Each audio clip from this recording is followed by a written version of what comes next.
But he may not have the object of revealing that, or lecturing to anybody, or even trying to put forward his view as a total one or a good one. Let's avoid the word lecture for a moment, because it suggests a propagandist work, and I don't think anybody is really talking about that. Well, they have been. This stock does include a stock of ideas about how worlds ought to be. No? No. The hereditary principle is very strong. Yes, yes, yes. Though not ubiquitous. The hobbits don't have one, No, don't they? quite so. But do you yourself look back on a world in which the hereditary principle is strong with affection? I do, yes, yes.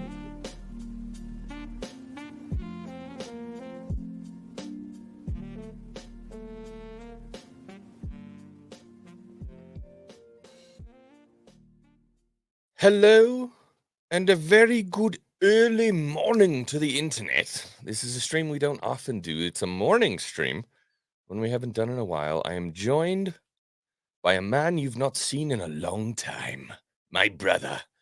Little House on the Prairie. What's up? Philip, my brother. Good morning. The last time we tried to do this, it didn't happen. It True. didn't happen. Yeah, we were in the backstage getting ready to get the stream going, and you're like, "Yeah, I don't know if I really feel like streaming today." I'm like, "That's fine. What's going on? We can push it back, whatever you want to do." And you're like, "Yeah." So hey, I have cancer. Yeah. Thanks for dropping that one on me 5 minutes before the stream started. I appreciate it. That was kind of rude. That was rude. That was there's not a lot of things that there are not a lot of things that get in the way of me wanting to talk about Tolkien. But I Cancer was one of them. woke up that morning like I should tell Ross. I should tell my brother. I should tell my brother. I gotta tell my brother. Yeah. And yeah, it was on. It took up a lot of mental real estate. It was taking up the space. Well, we had a really good conversation anyways. We kind of did a stream anyways, but from the back, so nobody got to see it. But yeah, it's now been almost a year, and February. God saw fit. So very luckily, I don't know if I would call it lucky, but luckily, it was in a place in your gut tract where God gave you like 15 feet, and we're like, okay, we'll pull like 2 feet of pipe and still be good to go. Yeah, he gave me plenty of spare. Because they took out like 13 inches. I learned some things. I learned that your colon is just your large intestine. yeah, it's just like the end part. I didn't know that. Credits. No, it's the whole thing. Your colon is your whole large intestine. Oh, really? I didn't know that. There's like your descending colon, transverse colon. There's a whole. I thought the colon was some. I thought it was like the. Anyways, that's not well. Yeah. Anyway, so it turns out you got plenty of piping. You got plenty of pipes in there. They took out a big chunk, but yeah, God gave me plenty of spare. And nice. they just took the PVC cutters, cut out the back bit, took a section out. Yeah, and here we are, and now here we are. And now the brothers discuss 7 months later with that much more to discuss. 7 months later. Wonderful. Well, we're glad to have you back on the channel. I want to say what's up to the chat. Hello, Tabs is here. What's up, Tabs? Good to see you. B-Man is here. Hello. Will it be late? And Jay, I actually texted Jay last night. I'm like, hey, do you feel confident enough to have a discussion about Lord of the Rings? He said, no, read your Bible. So thank you, Jay, for that one. Stephen Brown is here. Mash is here. Hello. Marion B. Bad Dad LLC is here. Kaladin 910. Heike Hertz. Heike Hertz. Heike. Oh, Heike. Das ist ein deutscher Name. Oh, yeah? Yeah, Heike. Heike Hertz. Hello. Dengar Renegade is here. Hello. And Jeanette Jansen Van Vieren. I love it when you comment because what a name. Cheryl Gopan is here. Good to see you guys.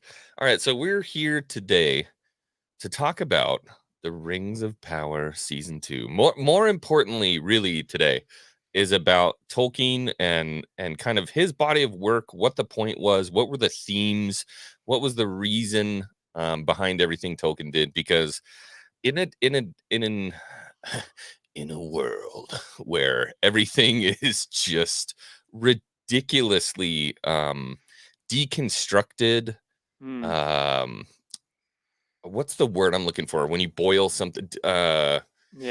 It's When you just boil something, reductive. it was super reductive. Yeah, it's Yeah. just extremely reductive, where you boil everything down to, and then beyond being reductive, you essentially you make it reductive, and then you try to assign your current day moral values to Yeah. whatever the reductive aspect of the body of work is.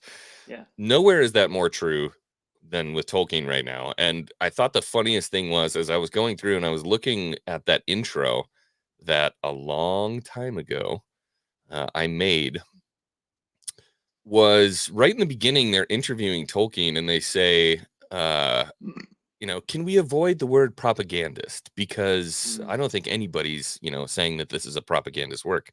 Mm. And he goes, but they are.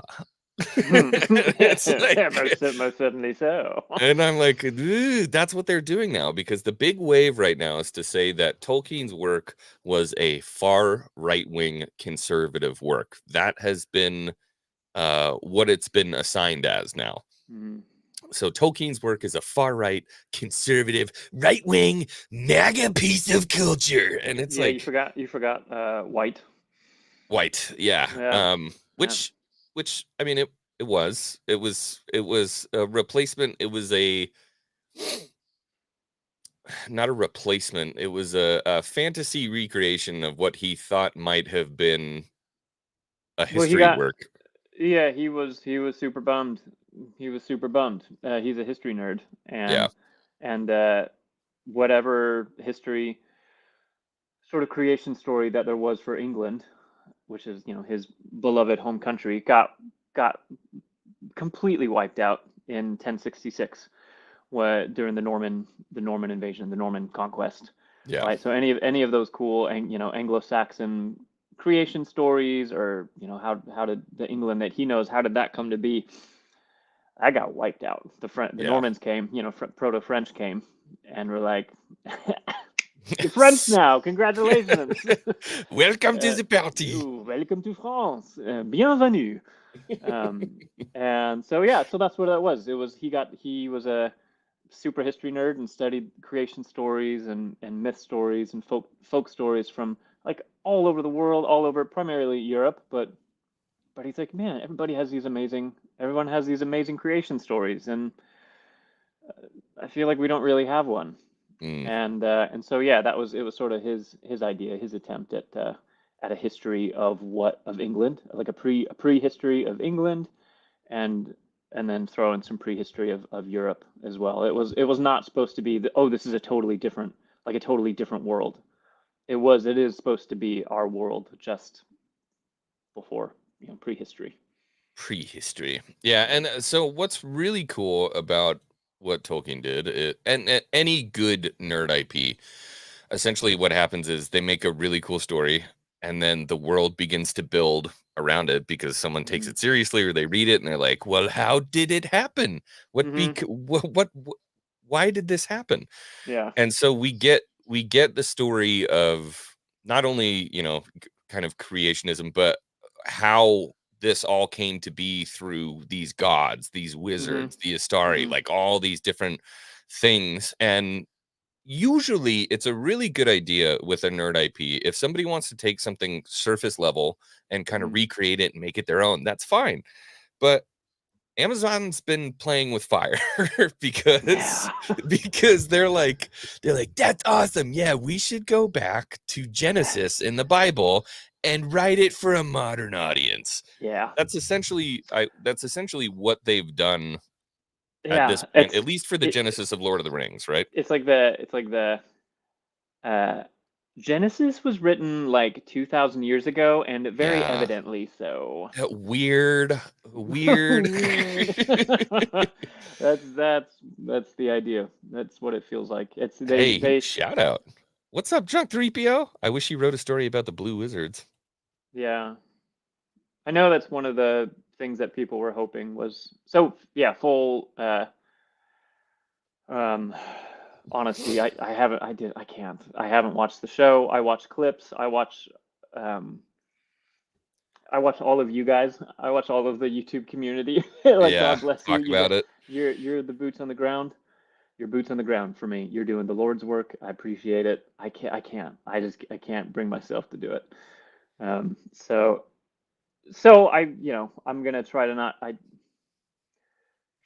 talk like someone who's an authority on Rings of Power because I haven't watched it, but I do get a lot. I see a lot of the clips. I see, what you guys reference. I get a lot of it, and so yeah, just up front, I'm not watching it. That's an intentional decision. Well, we have a transactional relationship where I get to complain about Star Wars to you, and then in return, I watch the Rings of Power for you, and then we sit and we talk for 2 hours about what you were seeing in Lord of the Rings. Yeah. Really quick, just because this comment came up, and I think maybe a lot of people don't know. What's the setup, right, for Lord of the Rings? So we have, we know that Sauron is a bad guy, and we'll try to make this kind of as easy as possible, but descriptive. We know that Sauron's a bad guy. Maybe if we don't know the story of Lord of the Rings and the appendices and the Silmarillion, how does this all happen? How do we get to Lord of the Rings? There's a god.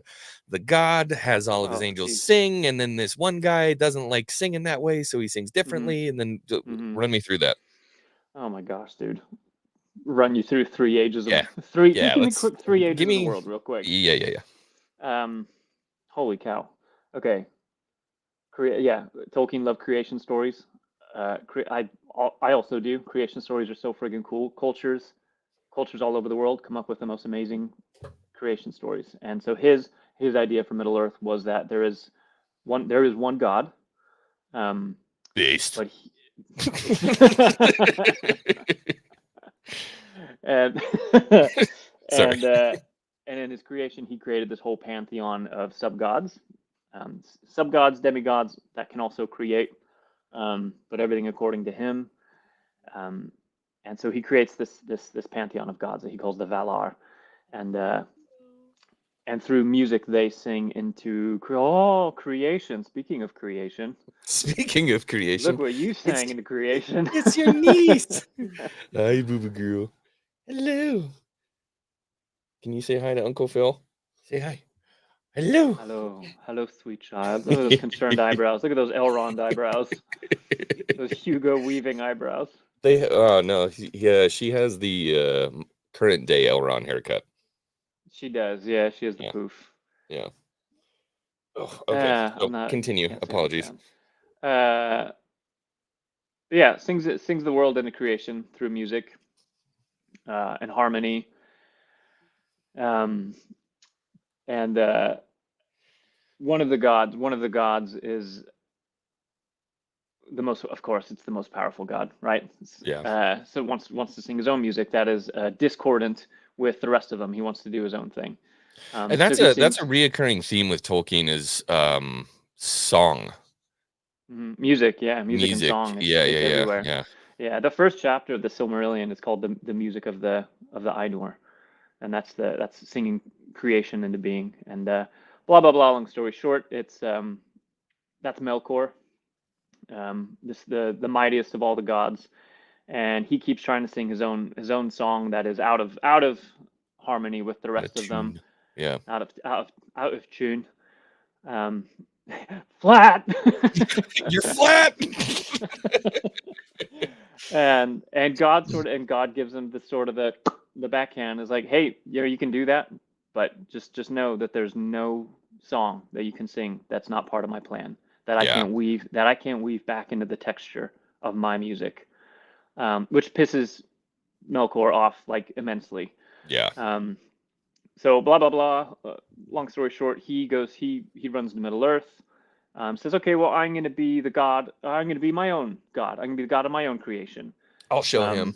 I'll friggin' show him. So he goes descends to Earth,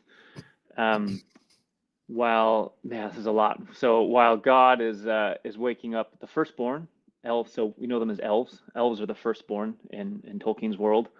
And it's, the world is dark and it's scary, and they're born and they are awoken in the east, and they have to come slowly to the west. So they have to travel across west, all of Middle Earth to get to the shores. And a sort of blah blah blah along that journey. This is all first age stuff. A lot of it in the Silmarillion. Long story short, Melkor takes advantage of fear and uncertainty and corrupts a lot of the elves, and turns them bad, through his initial song. That's what they call Morgoth's ring, right? So when he sort of finally is outed as a bad guy, they stop calling him Melkor, they call him Morgoth. Right. And his I'm trying not to say the word taint, but his taint. I feel like there's corruption's a better word. Yeah. Because he says that he tainted the music, right? Like he tainted this beautiful harmony. The discord is manifested in the world, and it's kind of the idea of like an original sin kind of a thing. Right. Fallen natures, because elves and men we're born from the earth. We're born from that originally corrupted earth, and that's why sort of the elves have this permanent sort of, it doesn't feel like home here anymore. It feels imperfect to me, and that's why it feels like they're called to the Undying Land. Yeah, they want to go to Valinor because that is a land that was not corrupted. Blah blah blah. All of the first age happens. We could be here for 10 hours talking about the first age. Men and elves work together, call upon the gods to defeat Morgoth. Blah blah blah. They defeat Morgoth. They cast him out of the world. But the world is the physical world is so rent and destroyed that frickin' half of it just sinks below the waves. So basically all of the important lands in the first age sink below the waves. There's a lot of parallels. Yeah, and he loved again, myth. He loved Atlantis. That was his sort of a proto Atlantis idea. And then as a thank you from the gods to humans for, hey, thank you for helping us defeat this kind of one of our baddies. That was it's on us, our bad. God gifts men the island of Númenor, right? And that's where sort of the Númenorians start. Just do me one solid. Yeah. You can go that way. Just don't go that way. Just don't go that way. It's the apple, right? Yeah. Don't eat the apple, all right? Please. Part of the condition of this island of Númenor is that the Númenorians who are now becoming a seafaring, the masters of the ocean, right, of the sea, the master sailors. It's like, hey, you're not allowed to sail further west than sight of Númenor. Anywhere else you can go, anywhere else in the world you can go, but you can't leave the site west, because then you'll start approaching Valinor, and you don't want to know what happens if you do that. It's not for you. That's the condition. I know it's like a shitty thing to say. Someone is like, hey, you can have anything you want except for that thing. That's not for you. And it was accepted. It's kind of a VIP club thing. They're like, ooh, Valinor, not really for men. It's kind of an elf thing. Yeah, kind of an elf thing and a god thing. And of course that is just rife terrain, absolutely rife for a master manipulator to take advantage of, right? And so that's where you get in the first age, and Sauron was Morgoth's lieutenant. So we've now waded into the territory of Rings of Power Season 2. So Morgoth is Melkor, who is the fallen angel. The fallen angel who has who's now sung his song, corrupted many elves, which is where we get the orcs. They're born of this corruption, right? Which is, remember that, kids, because we're going to come back to that later. They are in and of themselves corrupted. Yep. And it really, I think, and maybe you can correct me if I'm wrong, but I mean, there doesn't need to be a whole lot more explanation for orcs other than they are just bad. They Yeah. are born of corruption. They are a force designed by this entity for nothing other than war. War, death, Yeah. fire, bad. Yeah. It's in and of itself, it's just bad, right? Yeah, sort of the easiest way to understand them. Like, man, one of the most descriptive things you could say about them is because Tolkien does kind of like waver back and forth a little bit, but are they purely evil? Are they pure evil, or is there any redemption? And he kind of Right. he never like really says, kind of towards the end of his life in some of his letters, he's like, well, there's a chance that there is at some point maybe they could be redeemed. But that's you're getting into like hardcore Tolkien nerdism, and that's a subtlety that you could argue Yeah. back and forth, and that's lovely. But is that important to know? Absolutely not. Like the really important thing to know about them is that basically they were bred to have no will of their Right. own. Like Yeah. their will is what does the master say? No, I think you're mistaken. I think you're mistaken. I'm pretty sure they want to be just loving fathers and mothers and. So, in contrast to what you've just told me, Rings of Power season 2 starts with now this person right here is Sauron. So this is Sauron, what I would say kind of just post Morgoth era. Okay. He's been defeated. Now we have the legendary kind of North thing that's been going on. Nobody seems to know what anybody's talking about when we say the North. We have Galadriel, who's commanders of the normies of the armies of the North. Yeah. And now Sauron is in the North with Adar, who's an Amazon original. Okay, we don't know Amazon original Adar. Original Adar. Now he's in this scene right here. Sauron is giving a speech to the orcs. Sure. And saying, "Follow me, follow me. No one else can save you. Follow me." And the orcs are going, "Liar! He's a liar king!" And basically, how much can I play of this before I get struck? I know. Sauron lies. And Adar is standing next to Sauron, begrudgingly at this point, holding a crown. He's not on Sauron's team? Not exactly. Okay. So Adar, whoever this guy is, the father of the Orcs, is standing next to Sauron. Sauron, as you can see in the background, is kind of like, "Follow me. You have no choice but to follow me." He basically says that men will never accept you. The elves will never accept you. You have no choice but to follow me. Adar is standing next to him, kind of like pissed. Okay. I don't know. Do you know about what? Do you know? I don't know that it's really like explored a lot. But Adar doesn't like Sauron.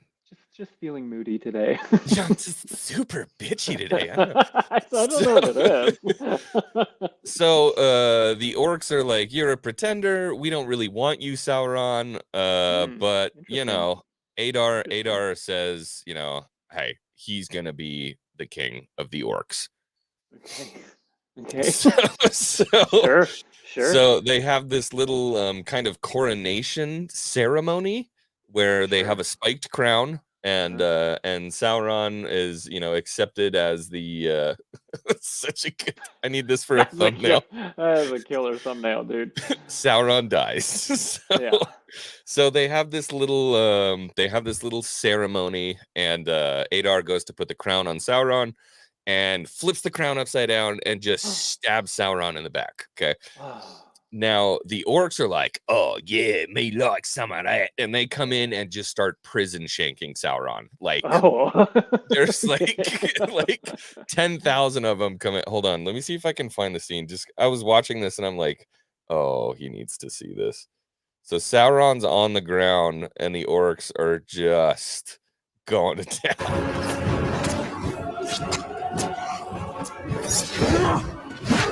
Well, Sauron fights back. I take it back. I apologize. So Sauron does fight back.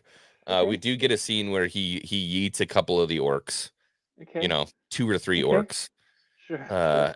And then he lies on the ground and just gets absolutely annihilated by all these orcs. Okay. So, Okay. in Tolkien lore, Sure. Sauron would have bodied the room in a heartbeat. So yeah, for one, yes. Two, so this is doing two things for me. Okay. First one being, you have taken Sauron, you've illustrated him now. You've taken him from like a god, Yeah. down to like someone who has to convince. Like Sauron doesn't convince orcs to follow him. Right. Like they have no will of their own. Like they just, and he is, basically their god. Basically, like you don't have to convince orcs of anything, and you've just you sort of what do they call it? Depowered. You've depowered your supervillain down to like a guy standing in a room trying to give a rousing speech on why it's you a all VP should follow campaign. me. Yeah. Yeah, this is like this is not okay. And then second, yeah, that gives, for me, the orcs look really good. They look They look killer. great. Yeah, They look awesome. 100%. They have the Peter Jackson look kind of nailed on the orcs. I like, say what you want about the show. The orcs, one thing they did get right is the orcs look really good. But yeah, and then you've depowered your villain. You've depowered your like literal god, demigod, and then at the same time you've empowered these sort of mindless, willless orcs to have like, oh no, we have why exactly should I follow you? Yeah. You know, What does like, Adar have to say? That's what I want to know. Convince me. Why? And it's just, that's not, again, it's like later on down the road, you want to like critique and discuss about whether orcs have, are they ever at some point redeemable? That could be an interesting discussion at some point. Yeah. But like, I don't know, you just made your villain seem like a kind of a bitch. Kind of a bitch. You depowered him, and I don't. Yeah, it's not for me. It's not for me. Yeah, hobbits. We don't have to talk about the Hobbit for now. That's a discussion for another day. Okay. That was a bit of a departure. So Yeah. So we get there's Sauron just getting absolutely wrecked. Yeah, wrecked. Like, I mean, so Gangland I don't know. style. I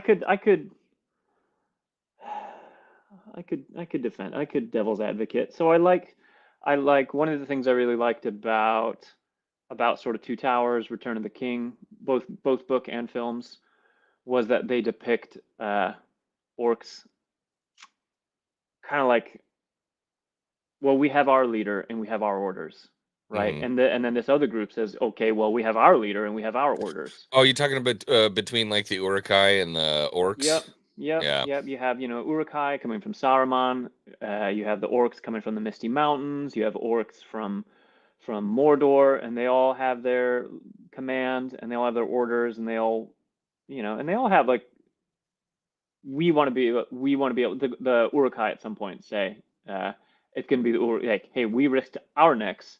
It's going to be the Uruk-hai who bring him in, not you guys. So like I could straw man it with like or steel man it with like okay, they're squabbling maybe over who's in power. No. Maybe, but no. but no. okay. Well, because okay. because the Uruk-hai were never like and they come out of their sacks and they're like, why do I have to follow that guy? Yeah. It's just not a thing. You know what I mean? And I know it comes up later. Because I've heard obviously about like the whole like the family man, the family man orc. We'll get there. We'll get there. So it's, they reproduce. This has been a big talking point. Was it's the orcs have babies, and it's actually they do. Actually they do. Tolkien also, I don't think it was like a huge point for Tolkien to be like, hey, by the way, just in case this becomes a really big topic in 2024, orcs bang. You know what I mean? So it was a question of, it's pretty simple, man. How do orcs populate? He said they do populate sexually. Yeah. Right. So, but it's like, it's pretty like, think of like how do rats multiply? right? Yeah. Like Yeah. it's Not a like whole lot this of romance going on there. loving, cuddling thing. They're not, Yeah. loving fathers, and like they multiply physically. Yeah. That's how they do it. Yeah, that's about it. That's about it. But I love the birth, but it does make me think of the birthing pits scene, Yeah. the scene from the Two Towers. That was, good God, that was well done. I love Yeah. the idea that the Uruk-hai come out of birthing pits, because that was just disgusting and Yeah, it's almost amazing. like Alien, like the movie Yeah, Alien. It's just yeah, these yeah, things coming out of these eggs, just yeah, pure yeah. malice, Makes pure them malice. that much less human. I think that was, oh, good, there it is. That's one of the problems I have. That's one of the problems I have with that scene that you just showed with their idea was they're trying to humanize them. Yeah. They're trying to humanize them. They're like, look, we have a will of our own. Look, I'm just a loving father. Do Stop we telling have me to to go walk. back to war, Yeah, Ada? stop. Freaking, that's what you were saying earlier about sort of, the postmodernism and deconstructing everything. Yeah. It's like, well, who's to say that the orcs are really genuinely bad? It's like, well, the guy that created the world. Can we just go off of with what he said, The please? God of Lord of the Rings said Yeah. bad.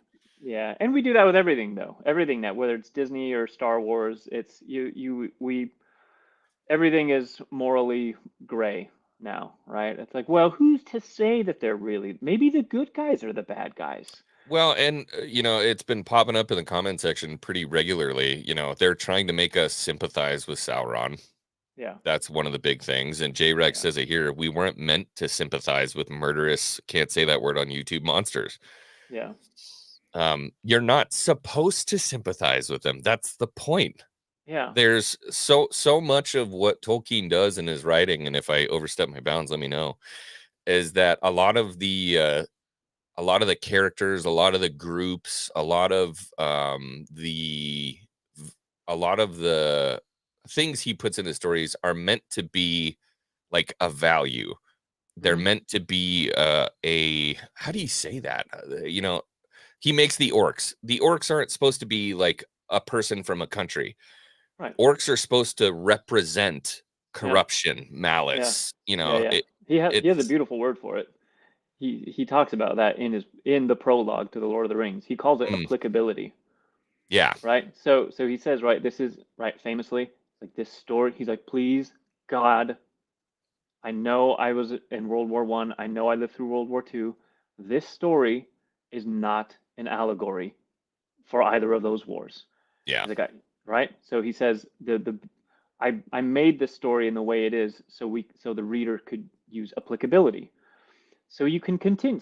So you could continue whether it's 1998 or it's 2024. Someone growing up in the culture of that time could read Lord of the Rings and pick out, oh, like, that reminds me, the orcs remind me of this. Oh, Sauron it makes me think of this. yeah. Anyone from any time can pick out their own things and say that's what that reminds me of. It makes me think of this, instead of like, oh yeah, well, the ring clearly was nuclear power, Hmm. and yeah, obviously Sure. Sauron was Hitler, because then Yep. okay, well, but Then then that story kind of dies. It fades it's into yep, it's stuck at the time. It's stuck to yeah, the time it was written, and you can't get anything new out of it. Whereas with his applicability idea, new people continue to, from new cultures, new ages, can continue to take things out of it, yep. which, in defense of, I suppose, Amazon, I guess they're trying to do the applicability thing and say, well, this is how we read it, and Who's Sauron? Donald J. Trump. yeah, they took our jobs. I know that was when I broke during the first season. I did see that clip of the Númenorians. They just may have well have had like a redneck accent. Them elves are coming to our island. Imagine elf workers. They don't tire. They don't sleep. They're gonna take our jobs. Thank you. Like, Got them pony ears. Damn those elves. damn, that scene. I was like, I'm never. I made a decision at that point. I will never watch this show. Yeah. Yeah. So, man, we haven't even scratched the surface, bro. We're not through the first 30 seconds of the first episode. So, okay. So Sauron gets absolutely ganglanded. dies on the floor in this northern tower, whatever the northern tower is. Sure. Poof. So he did. the next thing that happens is kind of interesting. When he dies, pretty visual. Yeah, it was gorgeous. Huge explosion. This entire land is now covered in frost. Okay. He creates a perpetual winter in the north. Okay. Na, na, na, na, na, Yeah. na, na, na. One wiener next to. So he dies, creates this frost in the north. Okay. And I don't know if this is supposed to be kind of like, it's Baradu, like, but different. There are, up in the north, there are the northern wastes, like Forachel, they call it Forachel, the sort of the ice wastes. Okay. The idea that, like, I don't know, Sauron did that because his physical form died. It seems kind of so. It seems silly that you would juxtapose. Here's a guy that can't convince a rabble of orcs to fight for him, but he can turn an entire land into an ice wasteland. Yes. Like, okay, when he dies, weird. That feels weird to me, but okay. So he dies. Poof! We get the big explosion, and then his blood drips through the floorboards, and Sauron becomes Venom. Yeah. So Venom. Let's see if we can get to a shot of Venom. Oh yeah, all the orcs are like. I don't know what the point of this was. All the orcs are like, whoa! They kind of get up and they're like, what was that? Oh, I don't know. So yeah, that happens. Sure. Adar's like, damn, was he powerful? Yeah. So he poofs Wicked Witches hardcore. Just Wicked Witches through the floorboard.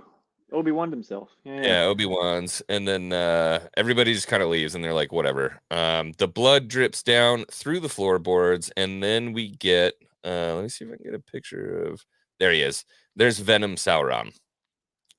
Oh, wow. That's him. Yeah, oil spill, aisle 13. Yeah. Yeah. So look at that. He like eats a rat. Yeah. Oh, what have I done? Hold on. Nar.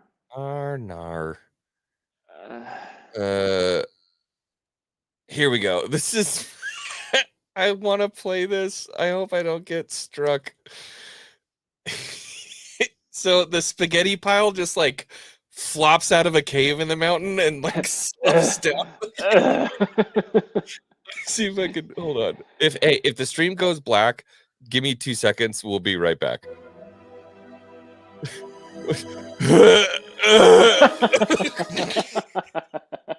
The literal turd being crapped out of the side of the mountain.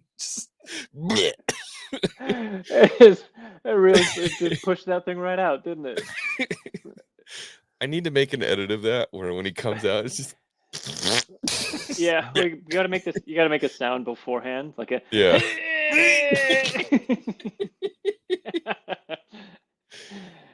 I'm sorry, everyone. This is just how my brother and I talk when we talk about this kind of stuff. Yeah.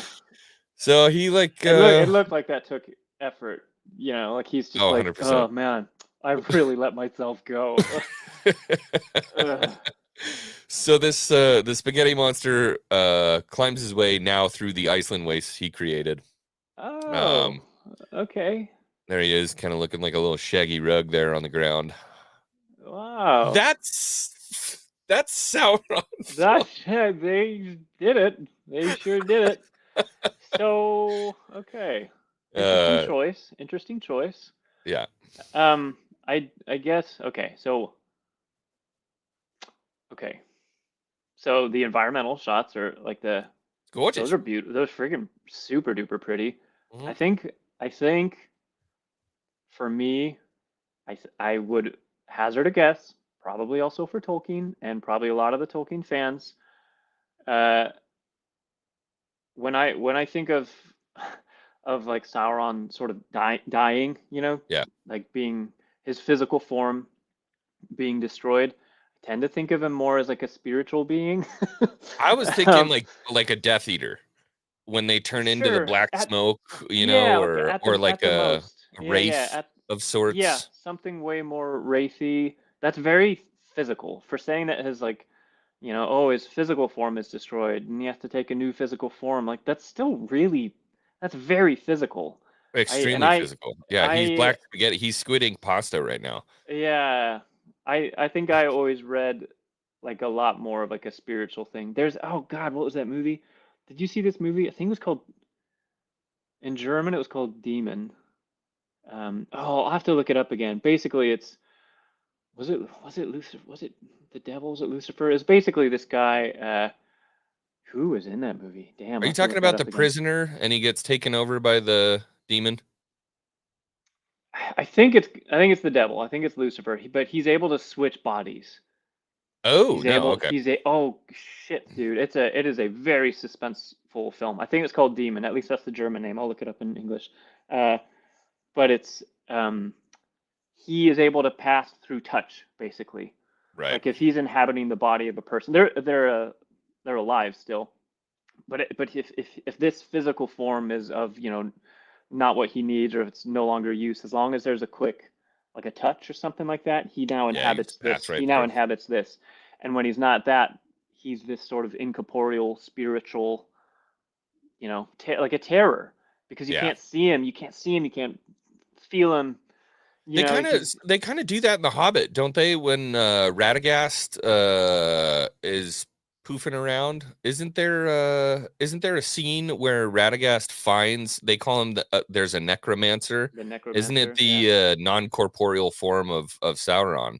Probably. It's probably. Yeah, and it doesn't show itself at any point, but it's a cut shot to a tree, and there's like whispers on the wind and all this different kind of, that's like that's more, way more terrifying.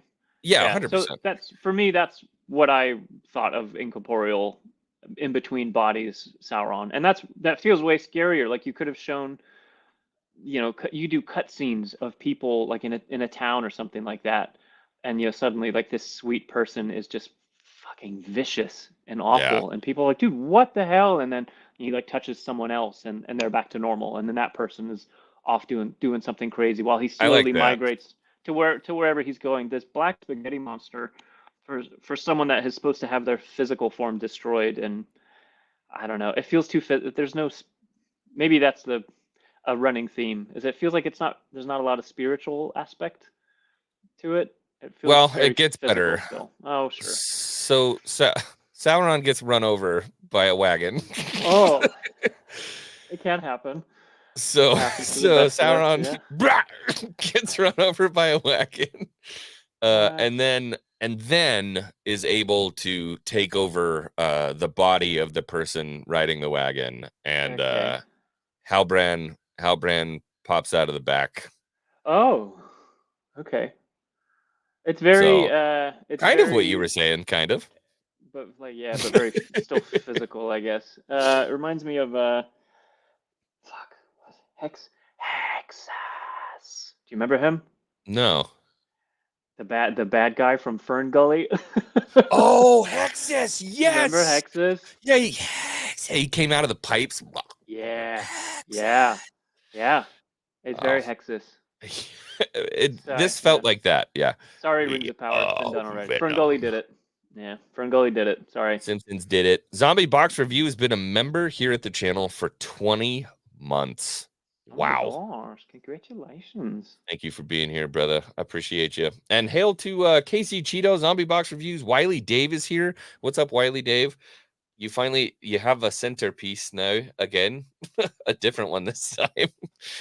I added some shelves last night. I went bang up crazy on the room last night. So the whole place is absolutely torn apart. But thank you for being here. Glad to have you here. Nagranol, good to see you, buddy. Tim Curry killed it. Who was Tim Curry in Fern Gully?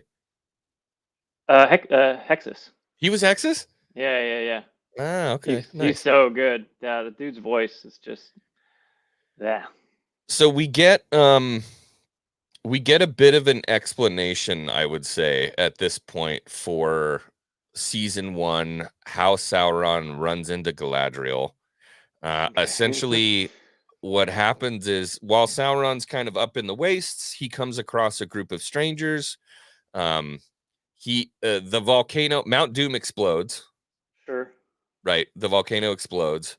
Yeah. And Sauron's like, I'm going to the volcano. And as he's walking, the Northerners are walking away. And this Northerner goes, hey, it's good to see you. You know, you don't have to go that way. You could come with us if you want. Hmm. And so Sauron's like, okay, I'll come with you.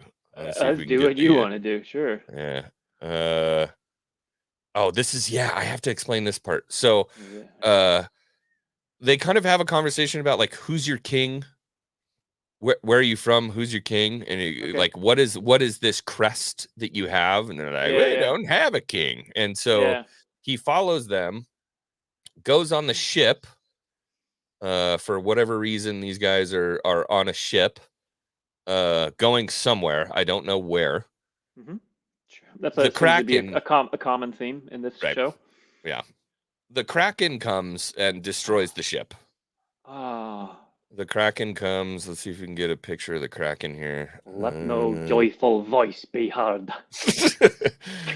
Release the Kraken. So Sauron's like, the ship gets destroyed. He steals as the ship is being destroyed, the old guy that told him come with us is dying, and Sauron looks like he's gonna save him, but just steals the thing with the crest on it. Oh. And then the Kraken goes to destroy Sauron, but then the Kraken's like, nah. You're my friend. You are worth saving. So he swims up to the surface, and then somehow, in all the miles of ocean, and all the land, and everything that could possibly happen, Galadriel. My girl Galadriel. My girl Galadriel decides that she doesn't want to go to the Undying Lands. She had a ticket. She had a ticket to Valinor, and says, fuck this shit, I'm out, and jumps off the boat. gets 90% of the way there. He's like, I don't literally. want to go. So this is another thing I kind of have a problem with. And again, I think it's important for the chat to know. I haven't read the appendices. I don't know how getting into Valinor works, but they literally do it as like a gate is opening, and the lights coming in, and she's just like, nope. And then decides she's going to swim the entirety of the Atlantic back to Middle Earth. All of the thundering seas. She's like, I'm gonna swim it. I'm doing it. I'm Galadriel. And of course, who does she run into in the middle of the ocean? Fucking Sauron. The person she's been hunting for the last 1,000 years. Yeah. Her and her armies of the north. That's how the show starts. Rings of power. Rings of power, baby. Oh, guys. So this is one of those. I know I'm toxic fan. I know I'm part of the problem. I understand. So take like the Tolkien, even if you took the whole like Tolkien thing, the whole Tolkien thing just out of it for a minute, and it's just a TV show. Like, your storytelling sucks, man. Yeah. It could be anything else. Pretend it's not Lord of the Rings, and I'm not a Lord of the Rings fan. It's a totally different show.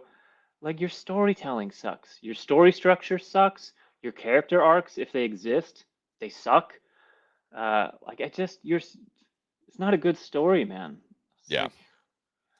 You attempted to rewrite one of the greatest stories ever told. Yeah. And you took it down quite a few pegs. Yeah, we wanted to write the book that Tolkien never wrote.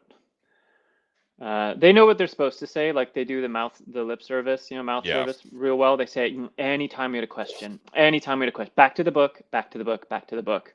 And and before this show came out, you're like, okay, well, I've seen some concerning things, but like that's really nice to hear. I'm glad to hear that. Yeah. But then like a week later, you'd hear, well, we wanted to write the book that Tolkien never wrote. Well, we wanted to do Tolkien, but for a modern audience. You know, Yeah. it's just like, whoa, talk And about whiplash, you can dude. hear it, yeah, in any of the interviews that they do. They say, as we rewrite this story, Yeah, and it's not, retell. They don't want to yeah, retell because it would yeah, be way too easy just to actually fucking do what he did in the books. yeah, yeah.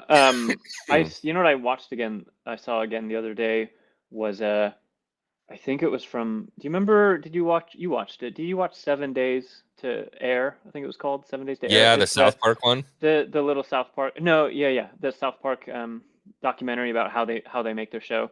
Yeah, One of the clips from that was just God fucking. This is why.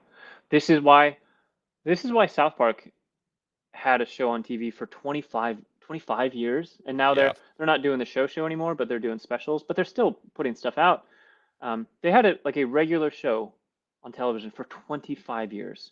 yeah. That's Uh, insanity. these guys can't they can't get past a season and a half. They couldn't get past one season without losing 70% of the viewers. Yep. And then I heard for season 2 they've lost like another 50% of that. Anyway, blah blah blah. Yeah, okay, blah blah blah.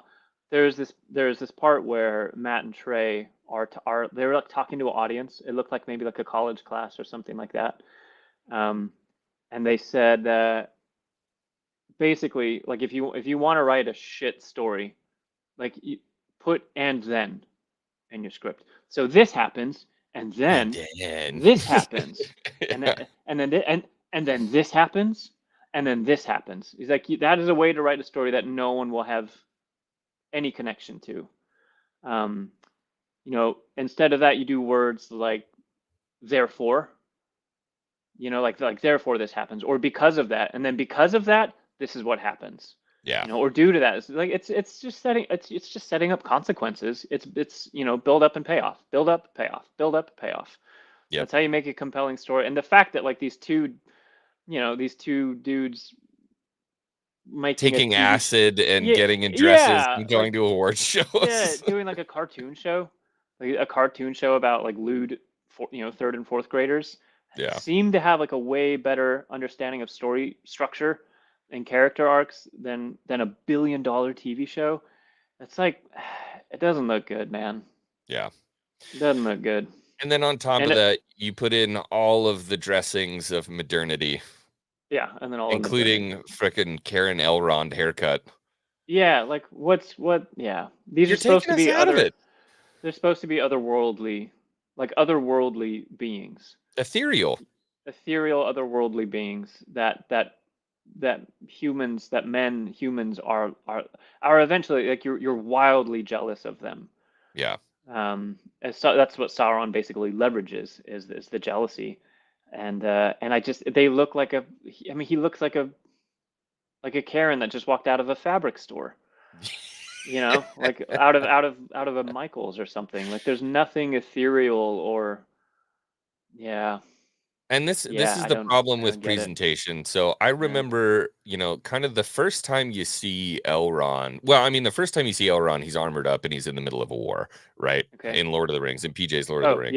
yeah. He's like, "Da-da-da, Yeah, da-da-da-da," badass. and Or all like these just arrows are like right yeah, past his head. You're like, yeah. holy shit, this guy's Like cool. yeah, And then the next time you see him, yeah, he's just like a monk. He's yeah, in robes, but you're like, this guy's sketchy still. yeah, He's yeah. very sketchy. This dude can take care of shit. Yeah. Like he's And he's a warrior. Like the first thing you see of him is just masculinity. yeah. It's like this dude is standing there surrounded by a bunch of warriors, and freaking arrows are like flying by his face and his 3 body, inches past the side of his head. he's a statue, man, Yeah. statuesque, while he's doling out orders. It's an amazing scene. Like exactly who that guy is. Like 10 seconds on screen, I know who that guy is. He's a badass. Yeah. And it's cool because then he does have an arc, and then later when you meet him later on, 1,000 years later, he's yeah, I mean he's basically like a lore master, a healer, Yeah. like a glorified librarian. He's like got like basically the curator of basically Middle Earth's Library of Alexandria, right? Yeah. And this guy who had a bunch of love for men, but has like just been graded at over time, and now is like, dude, fuck men. Yeah. You've messed everything up. Yeah, you fucked it up, dude. You had your shot, you fucking blew it. Sorry. Yeah. Yeah. And then there's this guy. And then there's this guy. This guy who sits in a tree writing poetry, which is fine. That's totally fine. I think that's something that he needs to do, right? Yeah. But he's like writing super shitty poetry, which kind of pissed me off. He's like, he's sitting in the tree and he's like, I don't remember what he says exactly. He's like, your skin is like a dead animal's bones that the rain has just washed over. Oh, darn it. I can't figure it out. Oh, geez. And then Galadriel comes in and is like, oh, Elrond, the politician, turned into... It's like, what the fuck is happening? Yeah, F you. I hated that. I heard that they were basically changing his character. I mean, they're changing everyone's character, obviously, but they were taking Elrond from a soldier, a healer, and a historian to like, well, now he's going to be, think of more like a politician, kind of architect-y politician kind of guy. I'm like, that's what he is in the show. He's like an architect and a politician and a poet. It's the most 2020 thing ever. And I'm not because I can hear like, I can hear that's just what a toxic male would say. And it's not like I'm totally down. Like I genuinely, like I love poetry. Like I'm down for the balance part. 100%. One of the most famous warriors on Earth, right? Miyamoto Musashi, right? The most famous Japanese samurai ever to live, was all about balance. He was like, if all you do is war, if all you do is fight, you're unbalanced. Yeah. Right? Like you can't, like you don't want to be like oh my gosh, like like the teenagers that drive around with the nuts hanging, the truck nuts hanging off the back of their truck, and the truck's 10 feet off the ground. I get it. We get it, buddy. I get it. Like you're allowed to have balance. To Musashi, everything was balance, right? You had to balance like your masculinity with femininity. You had to balance your warrior with peace. Like you had your gardener or your poet with your gardener. I love that. Like I love that, but I don't from any of the males in this show. All I get are hardcore feminists. Like out of balance. Out of balance would be the word. Like I believe none of these guys would be a badass in a physical altercation, right? In a war. Yeah. I don't see any of it. They're all little bitch boys. Let's be honest, dude. They're all little bitch boys. And they get consistently owned in that regard. Anyways, Casey Cheeto, member for 3 months, says, happy Sunday. Have a good one, everyone. What's up, Casey Cheeto? Good to see you. And Jeanette Jansen Van Vuren became a member. Good to have you here. And Scott Westbrook with a $5 super sticker. Thank you for being here. I know this is that's kind of a different stream than we usually do, but we're still going to run the thank you for becoming a new member. Welcome to the X-Force 4.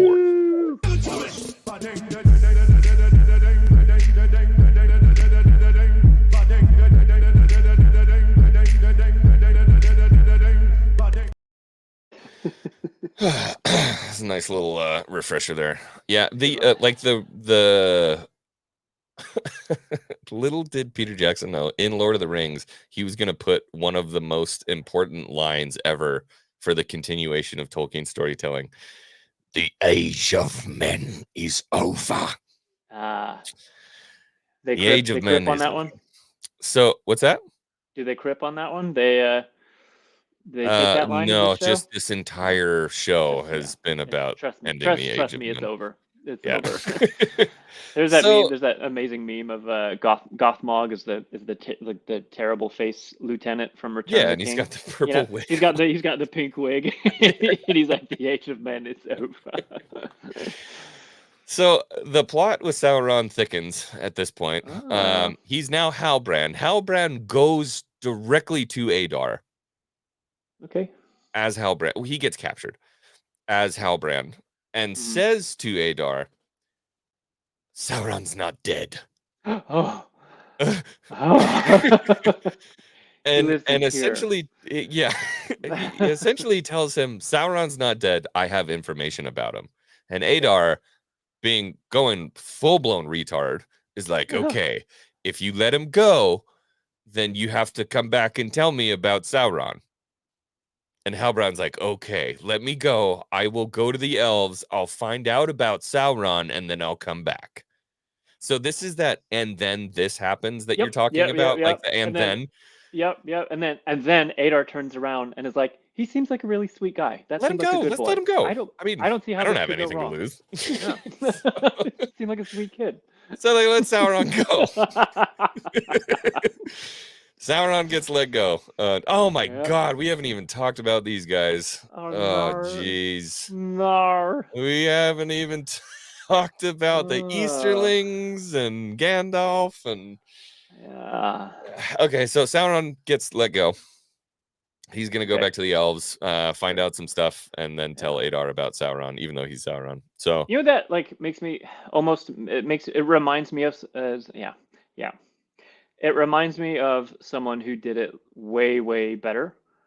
Because what I was just thinking was like, so Sauron meant to be caught, I imagine. Did he mean to get caught?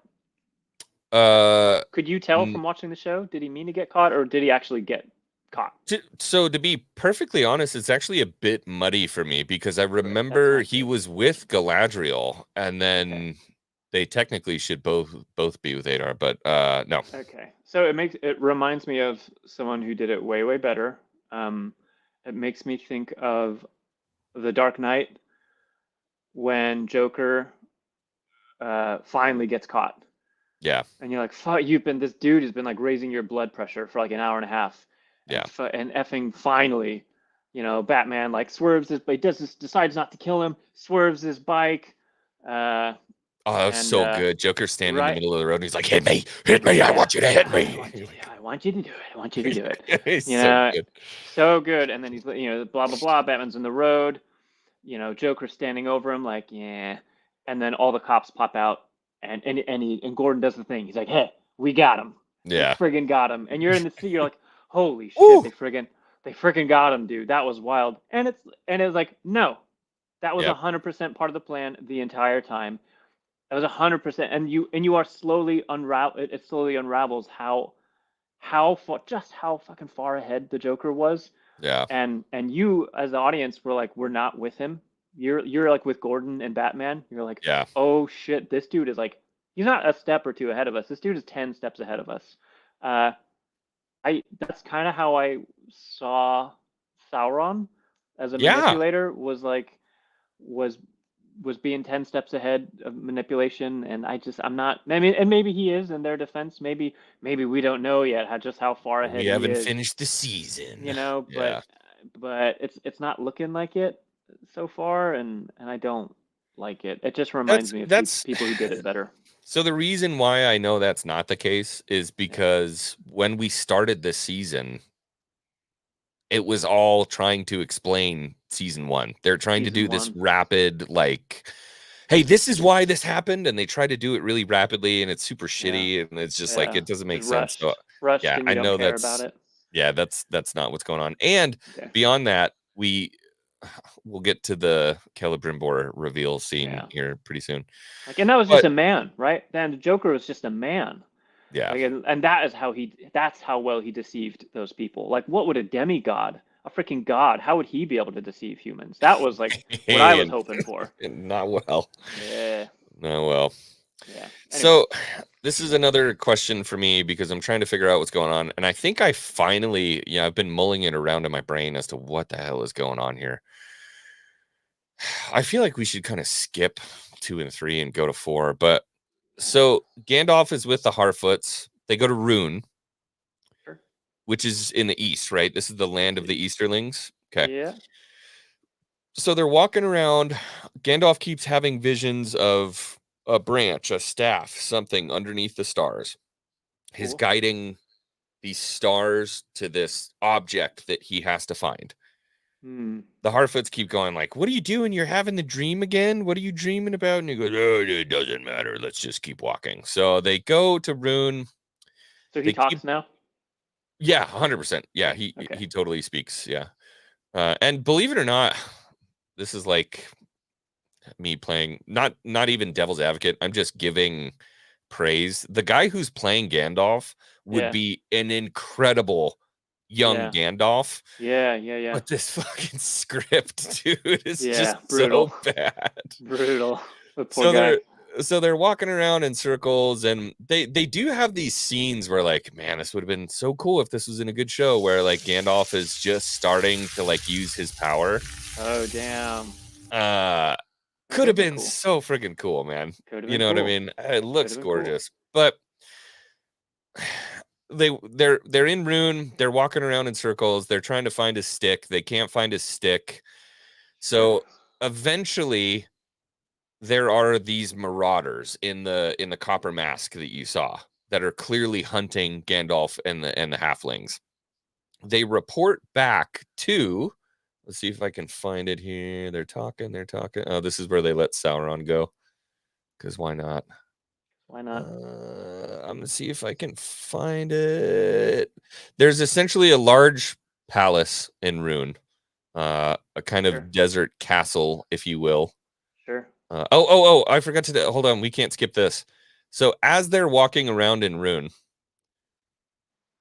completely lost, about to die, one of the other Harfoots shows up Hey. out of nowhere in the middle of the Sure. desert.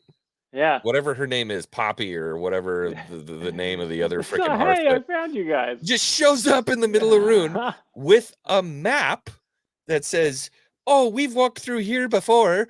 I don't know if you forgot, but there's a walking song that you have to sing when you're walking Oh. through Rune, because we've Oh. done this before." Oh, of course, I forgot. Got the walking song. How could I be so foolish? And so they pull up the map and they start walking through Rune, and they almost die again as they're walking through Rune. And wouldn't you know it, when they almost die, And then they come across a well in of Rune. water. And what's next to the well? Gandalf's stick. His stick. We found it. Oh, sure. We found your staff. Of course, why not? We found your. Dude, that's a lot of and thens.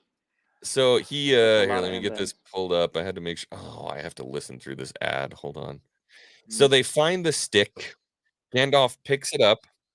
The Easterlings that are hunting on behalf of this Eastern lord that lives in the palace go to attack Gandalf, but he has his staff. And he, "Ye shall not pass!" Throws it into the ground and creates this giant sandstorm that sweeps away these Easterling warriors. And as he's doing it, the staff starts to disintegrate, and poof, it dies. Oh. And the Harfoots are holding onto the well, and she says, "Make him stop!" And she goes, "He can't!" And then poof, they fly away into the desert. They fly away? They fly away in the sandstorm. So they dead. No. Barely an inconvenience. I'm like, oh, so Amazon actually had some balls. They just killed off a couple main Nope. characters. The Harfoots just flew to a different part of Rune land. Yeah. And are like, wow, that was whimsical. That's like the Majora's Mask travel, like the Majora's Mask travel. Yeah, 100%. Yeah, the Song of Wings or whatever it was called. Yep, just get whisked away to a different part of the world. Yeah, so they fly away because the plot had to happen. Oh no. Gandalf is so upset. What happened? For some I'd reason, be he's pretty standing upset. completely still. Anyways, Yeah. so this has to happen because the Harfoots have to go to the Troons. I think they're called, right? What's that? They're the other clan of hobbits, the one that Smeagol came from. They're the river folk. Stewars, yeah, not Troons. Yeah. Stewars. So they get separated and they go to the Stewars, which we're gonna talk about them here in a minute. And then Gandalf gets separated and finds Tom Bombadil. Jesus. No. Nope. Nope. Not Jesus. Are you sure he didn't find Jesus? Look at that. Oh my god. That is Sauron. That's definitely Jesus. I thought it was Paramount Pictures for a minute. Yeah, the lady. Yeah. So yeah, Celebrimbor. Meanwhile, face? while this has all been happening, Halbrand goes back to Eregion and is at the gate and says, "Hey, let me in." And Celebrimbor says, "Galadriel said I'm not allowed to talk to you anymore." Galadriel said I can't talk with you anymore. So Galadriel What kind of answer is knows. that from one of the most powerful elves of, in the Middle Earth history? His response is like, "I can't." My Galadriel says Galadriel said I talk with can't you. treat with you anymore. I can't talk with you anymore. So Galadriel knows that Halbrand is Sauron. She knows. Right. Okay. She's not telling anyone. Yeah. She says, if Halbrand comes around, leave him on red. Don't talk to him. Just don't talk to him, okay? Okay. And everybody's like, why? And she's like, just trust me, okay? Don't talk to him. So when I say like reductive and shitty, this is what I'm talking about. The most powerful beings in Middle Earth. And Galadriel's deceiving her fellow compatriots, right? Yeah, fellow elves. And just don't talk to him. Hey, if Halbrand shows up, don't talk to him, okay? Why? Just trust me. Don't treat with him. He can't be trusted, okay? And everybody goes off. Trust me, bro. Yeah, trust me, bro. And everyone's like, okay. Yeah, sounds good. Okay. So Celebrimbor goes back to Eregion and is sitting there, and Halbrand shows up at the front gate. Oh. And is like, hey, he's got the boombox. He's like, Celebrimbor, I still love you. And Celebrimbor like looks out the window. Legitimately, this happened. Looks out the window, and his aide is like, "It's cold tonight, Lord." And he's like, oh, "All right, let's go bring him an umbrella." And like goes down to the front. Sauron's been sitting at the front gate for like 5 days. I don't know, just standing there. When they say like, "Hey, you can't come in," Celebrimbor says you're not allowed in Eregion. He goes, "Okay, I'll wait." Oh. And stands there with his horse for like 5 days, is just standing at the front gate. And then finally, eventually, Celebrimbor comes down and talks to him and is like, I can't see you anymore. Okay? Oh, babe. We can't do this anymore. We can't do. They'll never let us be together. and so, in some weird turn of events, Sauron goes, "Oh, you didn't hear? You didn't hear what happened?" And Celebrimbor's like, "What?" And he goes, "The rings, the elven rings we made, it worked. It worked. We restored the light of Elendil. And the tree's back. It worked. You haven't talked to Galadriel?" And he goes, "Oh, they worked. Okay, come upstairs really quick." Oh, dude, that is God level manipulation. That is God level manipulation. Man. He nailed it. Nailed it. So they go up. They go up into Celebrimbor. My rings worked. Oh my god. Oh, okay, you can come inside. So oh my gosh, come inside. I'll make some cocoa. that's what they do. No. Okay. So they go up to the forge. They're in his tower in Eregion, and they're having a cup of tea. Sauron goes, Celebrimbor, I have to tell you something. I haven't been completely honest with you. Celebrimbor's like, what? What are you talking about? And he goes, my name's not really Halbrand. And puts his tea down and disappears. And Celebrimbor's like, oh my god, what's happening? All the lights go out. All the lights go out in the forge. Yeah. And he's like, Halbrand? Halbrand? Halbrand? And the forge lights up. A big fiery explosion. And out of the middle of the forge comes Trans Sauron. Sorry.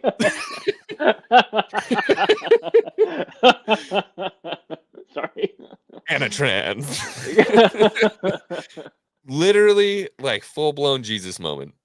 Fucking hell! Out of a forge. Look at that. Yeah. Heaven is I wonder a forge. where the clouds come from. Heaven is a good forge on a Sunday morning. Look at that. I agree. Look at that. But yeah, so he pops out and he goes, who are you? And he goes, my name is Anatar. And Celebrimbor goes, Anatar, the Lord of Gifts. Like, boop, right on the nose. Names him Right for on the us. nose, right Thank you. there. Just just in you. case you didn't know what Anatar. There he is. And who is it? Oh, fuck, we lost him. It's Halbrand with a wig and contacts. I love it. I absolutely love it. We lost Phil. No. All right. Stand by, everybody, and hold on. Hopefully we get him back here soon. Chat, you guys are just having fun with this one.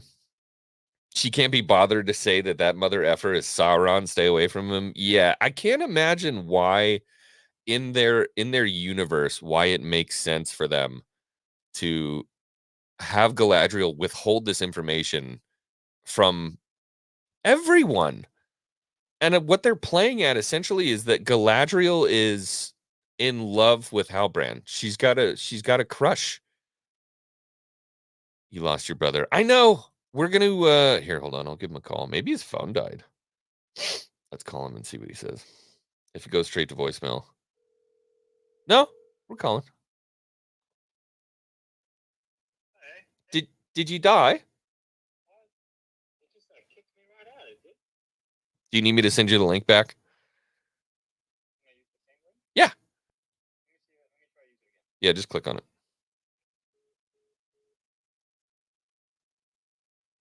Kid boomers, you know what I'm saying? Yeah, so what they did essentially at this point, they've introduced Anatar in one of the worst possible ways I think they could have. Instead of creating uh-oh. You there? Yep. It's all dark. Oh no. What's going on? I don't know. Trying to Click the button. Oh, he's not gone. We're not done yet. We have a little ways to go. What about now? Nope. Nothing? This is you. Oh, my face. I wonder, can you do this? Ah, my face. My sweet face. Maybe Click what on is the this camera for? button. Yeah, if I click it. Now we got turned- something. Oh, it turned it off. He says he turned it off. Maybe I turn it on? She don't like it. It says everyone can see me. I don't think everyone can see me. I can't see you. That's okay. Just turn off the camera and do the little gray guy. Little gray guy. Yeah. Okay. There. Right there. That's perfect. Okay. That'll work. That's fine. Okay. So all right. So yeah, we get the release of Sauron, and now we know he is Anatar, the Lord of Gifts, and Celebrimbor. Oh baby, he's in love. He's in love. Just look at that face. Now, this is something we kind of sort of lightly talked about when it came to the elves and how they interacted with Anatar. Uh-huh. They flipped it in the show. Yeah, I heard they did it completely out of order, which makes the story way harder to tell and makes everyone look way dumber. Right. Yeah. Yeah, they made that hard on themselves. I don't know why they did that. So remind me exactly how it went. So Galadriel, Gil-galad, and who's the other one who got the ring? Cyrdan, The other elf. shipwright. Yeah. Yeah. So they all didn't trust him, and Celebrimbor did? Pretty much. Yeah. Celebrimbor has this Feanorian blood. He has the blood of like one of the world's most famous craftsmen. The next episode here. And the other part, I start off like this is so not how I saw Celebrimbor when I read him. Right. I didn't see him as like velvet grandma, velour grandma. Yeah, he's got the same kind of Elrond haircut going on, and very he's a bit grandma-ish, I would say. That's fair. So he's like, what was part of his story? Like it would have been a cool story. I don't know why they they seem to be, they love shipping people and making couples, and this would have been a really good little bit of drama that they could have done. Celebrimbor initially falls for Galadriel, like, so they made him like look like grandma in this show, like he's way way older. Right. But yeah, I mean, in history, Celebrimbor, the Liberace of the elves. Seriously, dude. Celebrimbor is much closer to Galadriel, and he totally falls like head over heels for her. And she doesn't feel the same way, and Right. she ends up not marrying him. Well, she's in love with Sauron at this point. Right. We have to remember the reason why she hasn't told anyone is because she has a girl crush on Halbrand, who is Sauron. She doesn't have a husband. She doesn't have a husband. That would limit her, her decision making or something. So yeah. So in the actual story, Celebrimbor falls for Galadriel. She rejects him and marries Celeborn. And Celebrimbor takes some of that angst. He's kind of like butthurt. He's fine. He's not mean or anything, but he gets, That's angsty. the high school hurt, Yeah, like he's butthurt about it, and he channels a lot of that hurt and angst back into creation. Like, I'm going to go make more beautiful things. I'm going to make the most beautiful things anyone's ever seen. God damn it. And like that's that chapter for him in his life is when Sauron sees, basically takes advantage of him. And says, "Hey, do you want?" He's poured himself into his work. That's his life. Like his work is his life, and that's a very you can take advantage of someone in that sort of vulnerable position, and they do, and they bro down. Yeah, dude. Celeborn's fuck chicks. Celeborn's fuck chicks, dude. Celebrimbor's obsessed with making things, and Anatar is like, dude. Like, bro, you like making things? Fucking, I love making things. I make stuff. Dude, Let's make stuff. I'll show you how to make stuff. And Galadriel and yeah, I mean, the rest of them are like, dude, I don't know what's up with this guy. I don't know his story. Yeah. Like, I don't trust him. I would appreciate it if you didn't trust him. Celebrimbor's like, dude, you guys just don't get it. Like, he's my boy. Like, we're making stuff. It really is like the gym rat thing. You get broken up with, you're upset, you pour yourself into the gym, you meet another guy in the gym, and he's like, you lift, bro? He's like, yeah, we lift. And all your friends are like, I don't know about that dude. I think he's like roided out. He seems kind of weird. And you're like, you just don't understand. You just don't get Chad it. knows how to lift, bro. Yeah. And I'm getting strong, and Chad's helping me get stronger too. Yeah. Just be happy for me. Like, fuck, that's such a relatable fucking hell. That's such a relatable story. Like, yeah. I know we're like, we're like making fun of it and like joking, but like if they did it for real, that's a super, super relatable story. Like, dude kind of gets his heart broke and just drowns himself in his work. Yep. And then ends up getting taken advantage of. Like, that's a really cool story, I think. But or we could do Velvet Grandma, I guess. Either one. Yeah, that's fine. So Anatar reveals himself, and then we cut back to the Númenorians. Yes. Who have been absolutely obliterated after Mount Doom explodes, and they're trying to get out of there. Elendil is just trying to get his people back to Númenor at this point. Like, failed campaign. We're going to go back to Númenor. And Isildur's horse says, nah, I am not leaving without Isildur. Nah, dude. So they're at the coast, getting ready to leave. The horse says, nah, dude, I'm out. Says goodbye to Elendil. And just takes off. I'm going to go get Isildur, guys. So he runs. I don't know what the actual mileage is here, but he runs from the coast all the way across the mountains. Holy shit. Runs to the Mount Doom explosion area disaster site.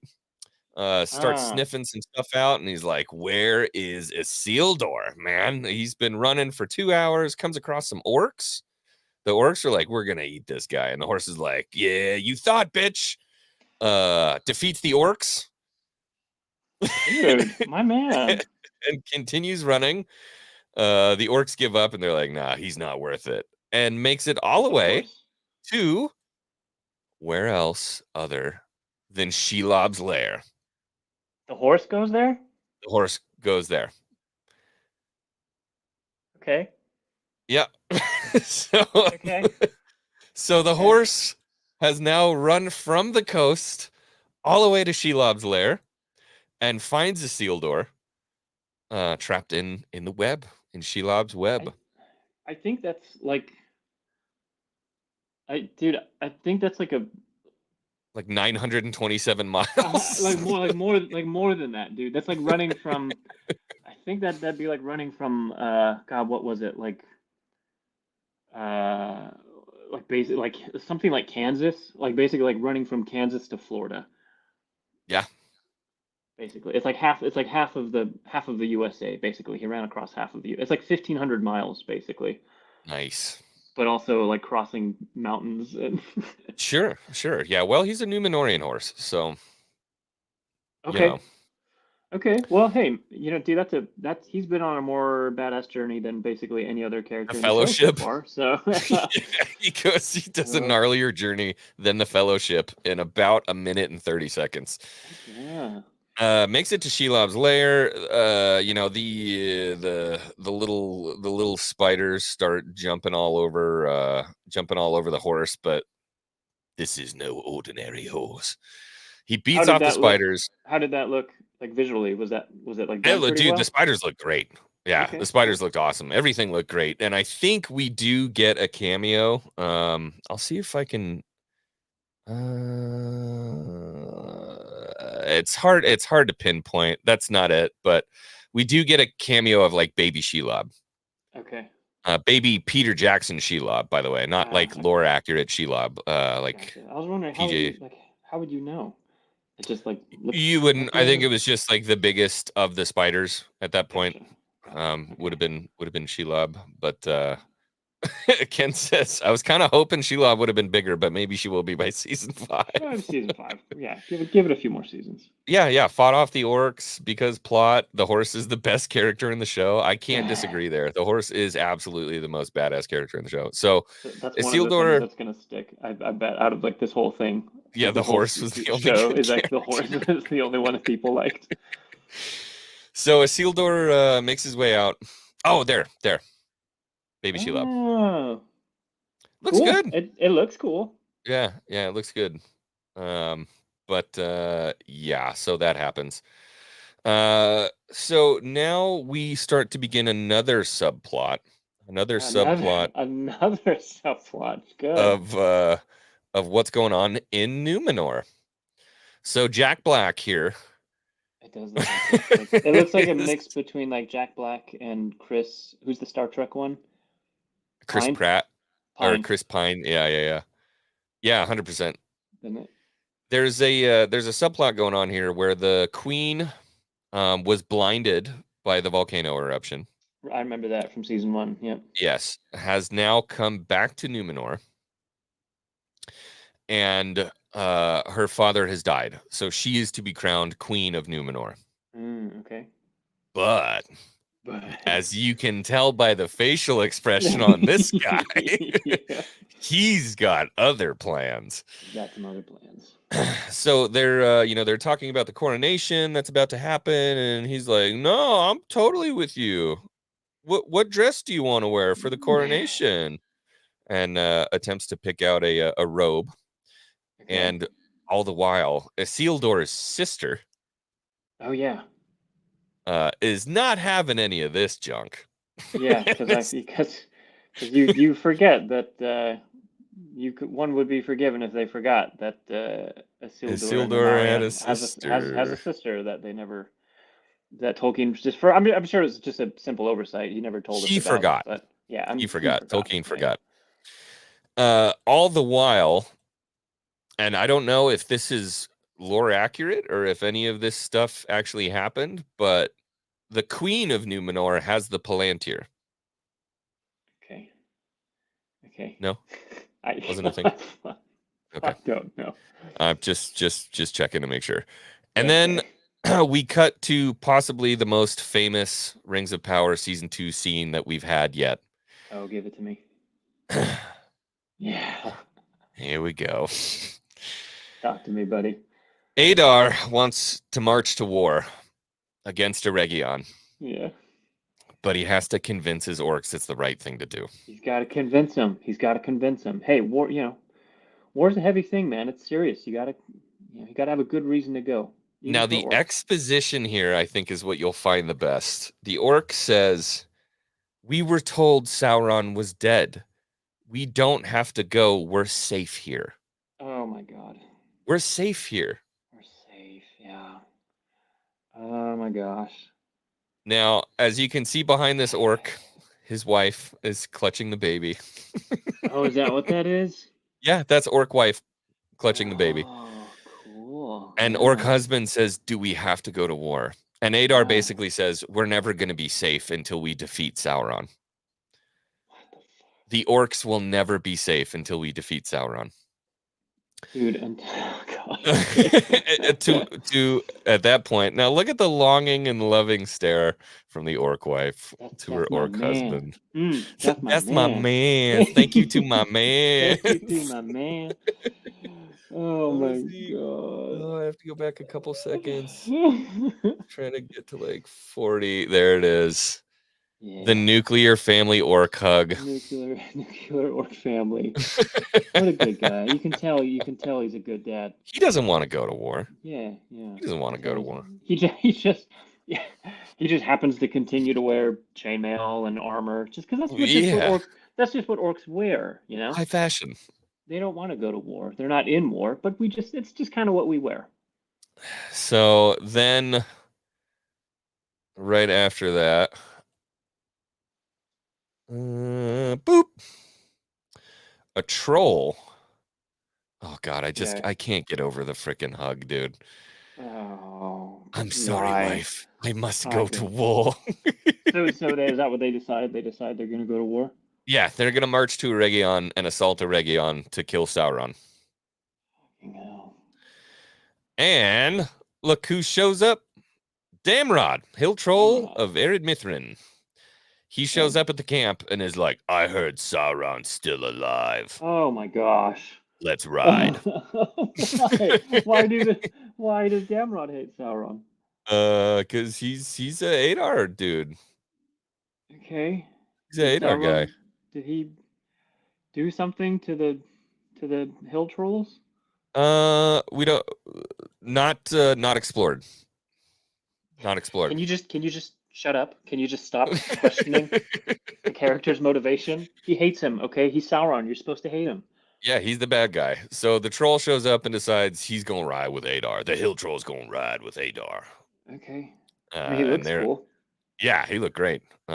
Drops an orc head in front of Adar and basically says, "We heard Sauron's alive. We will ride with you, brother." Slightly confused. What's the orc head? If Adar Adar is the orc father, right? Wouldn't that be like an insult? Super offensive. Yeah. I think it's meant to show maybe that he's like not totally on board.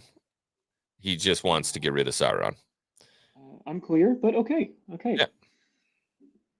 So that happens. Oh man, I forgot the other subplot. So another subplot? Yes. So in order to forge the rings, they need mithril, right? Okay. To forge the rings, they need mithril. Obviously, but okay. Balin. This is Balin, right? Mm-hmm. Balin. Mm-hmm.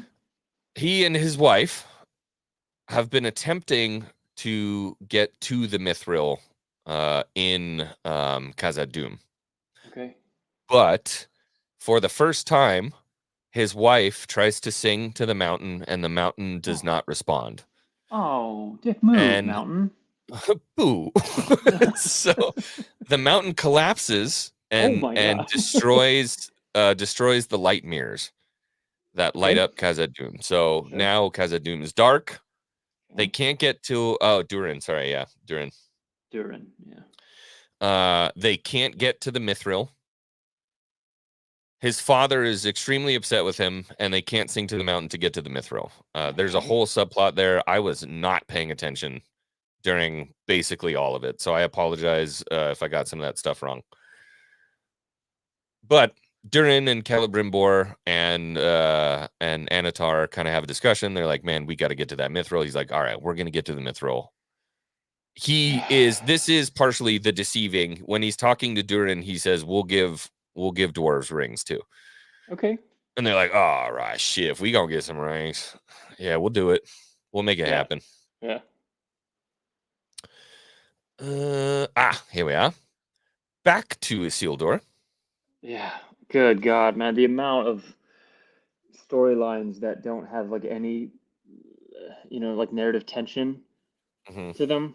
That we're like, oh my gosh, I hope they cut back to Isildur. Oh my gosh, there is tension. The reason why is because as they're mining for the mithril, there's a Balrog like right on the other side of the wall. Remember Balrogs? So if they drill too far, the Balrog's going to show up. Oh, it's like Don't Wake Daddy. Yeah, it's a Don't Wake Daddy. We need the mithril, but Don't Wake Daddy. That's where we're at with these guys. So it was a board game for those who are too young to remember. Yeah. so Isildur, some weird chapter of our childhood. Isildur is trying to get back to Elendil and to get back to Númenor. Basically, the Númenorians have like given up on Middle Earth. They're like, screw it, this was dumb. Okay. Not a good idea. This was a bad choice. Somehow in Middle Earth, there's an old Númenorian settlement. So okay. and when I saw this, I was like, maybe I don't know. Did the Númenorians have like a conquest into Middle Earth before all this? There wasn't really a before, right? Yeah, I mean they've been there a while. Okay. Fucking good. Now I'm confused, dude. Oh my gosh. Okay. Yeah, I mean they'd been there a while, and they'd been up and down the coast. They did get in pretty deep. They penetrated a lot of places. I have no idea what. Yeah, because we have like the statues on the river and like all these, was Minas Tirith originally a Númenorian settlement or no? So that's post fall of Númenor. Oh, okay. Right? So this is after the okay. After that. Okay. But friggin' hell, man, it's they don't really give you a clear timeline of like what things are when things are when. So I don't always like know when they're supposed to be doing. Yeah, like when is this? This is during the great what do you call it? The great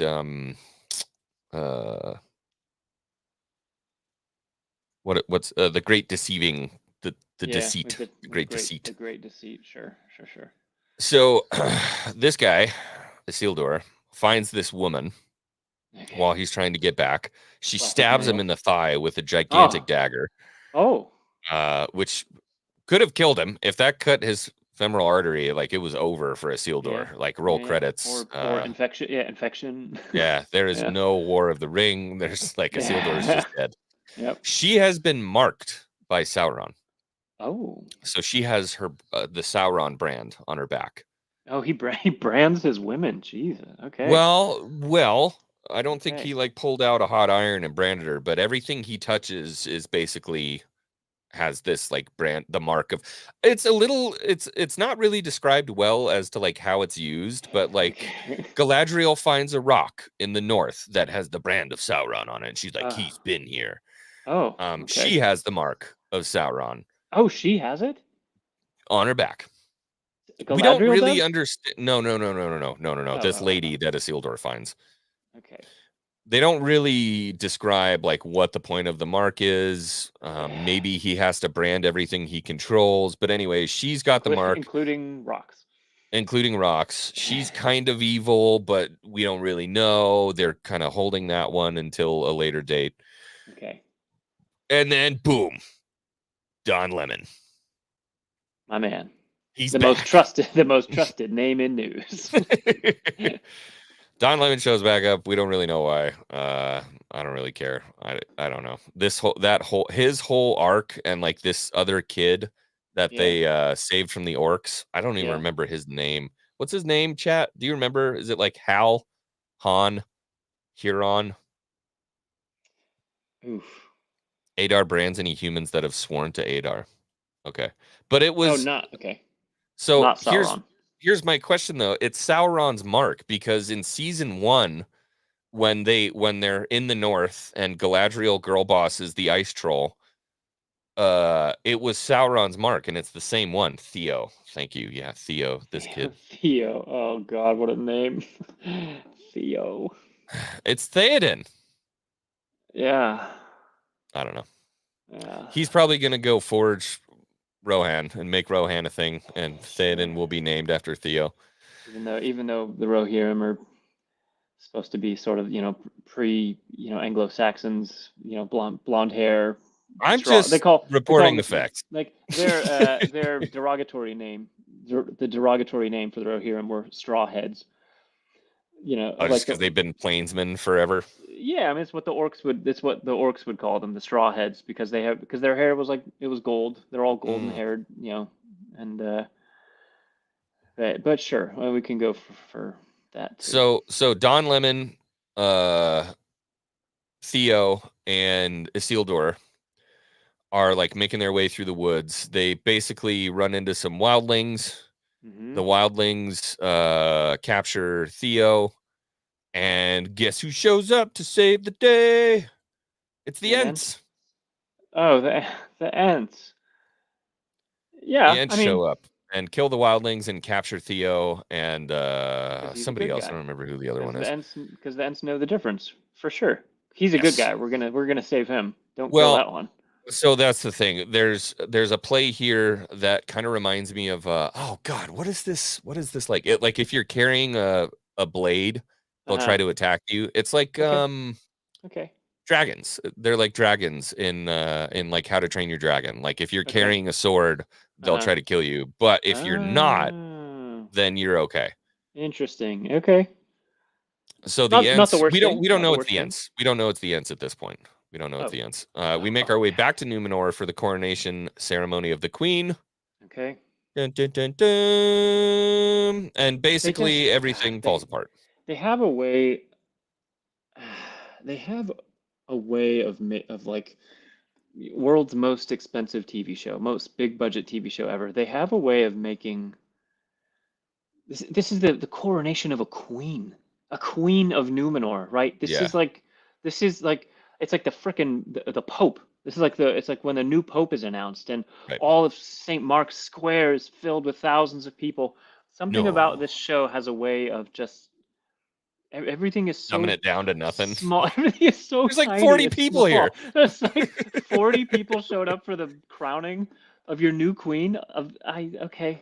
It's just the royals. That's why. It's just the royals. It's an exclusive. It's an exclusive event. So she goes to take the scepter, and somebody in the crowd is like, "Don't listen to her." Okay. And we're like, "Why?" The old Princess Bride. Boo. Boo. And bow down to her. This guy is like, oh boy, here we go. Isildur's sister shows up with the Palantir and says she can't be the queen of Númenor. She listens to this elf magic. And drops the Palantir in the middle of the room. Oh there my it is. gosh. There it is. Okay. Takes the Palantir and throws it into the middle of the room and says, we can't be guided by this magic. Oh my gosh. Why not? Does she say why not? so What's this wrong guy, with the it's elven magic. We don't like elves in Númenor. This Okay. guy goes, you know what, everybody, let's just take a step back. Let's calm down. I'm sure it's fine. I'm sure everything is fine. Okay. And then, oh my gosh, the fucking eagle shows up. The eagle shows up on this somehow like perfectly designed eagle porch that is at the side of clearly that's what that was built for. Just shows up, and this guy walks up to it. Walks up to the eagle. Everybody's like, whoa. Oh my gosh. What is this guy doing? And stands next to the eagle, and the eagle like everyone's like, the eagles favor him. He is to be king. Have we done that before? Is that like is that a Númenorian tradition? Is that the eagles count for like 75 votes. So I guess in defense of that guy, knowing how, because I'm sure they know how eagles eat their food, right? They like they bury their beaks into their soft bellies and they tear out their innards. You know, they eat Right. them from like walking up to a bird that big. I mean, that's pretty alpha, I guess. It is. I It guess is, that's a for pretty sure. alpha move. That's like, So maybe the Númenorians are like, wow, freedom, America, eagle, yeah, based. yeah, That's our king. based. That's our boy. That's our boy. The eagle didn't eat him. I guess that means he's our king. This is how this So works, right?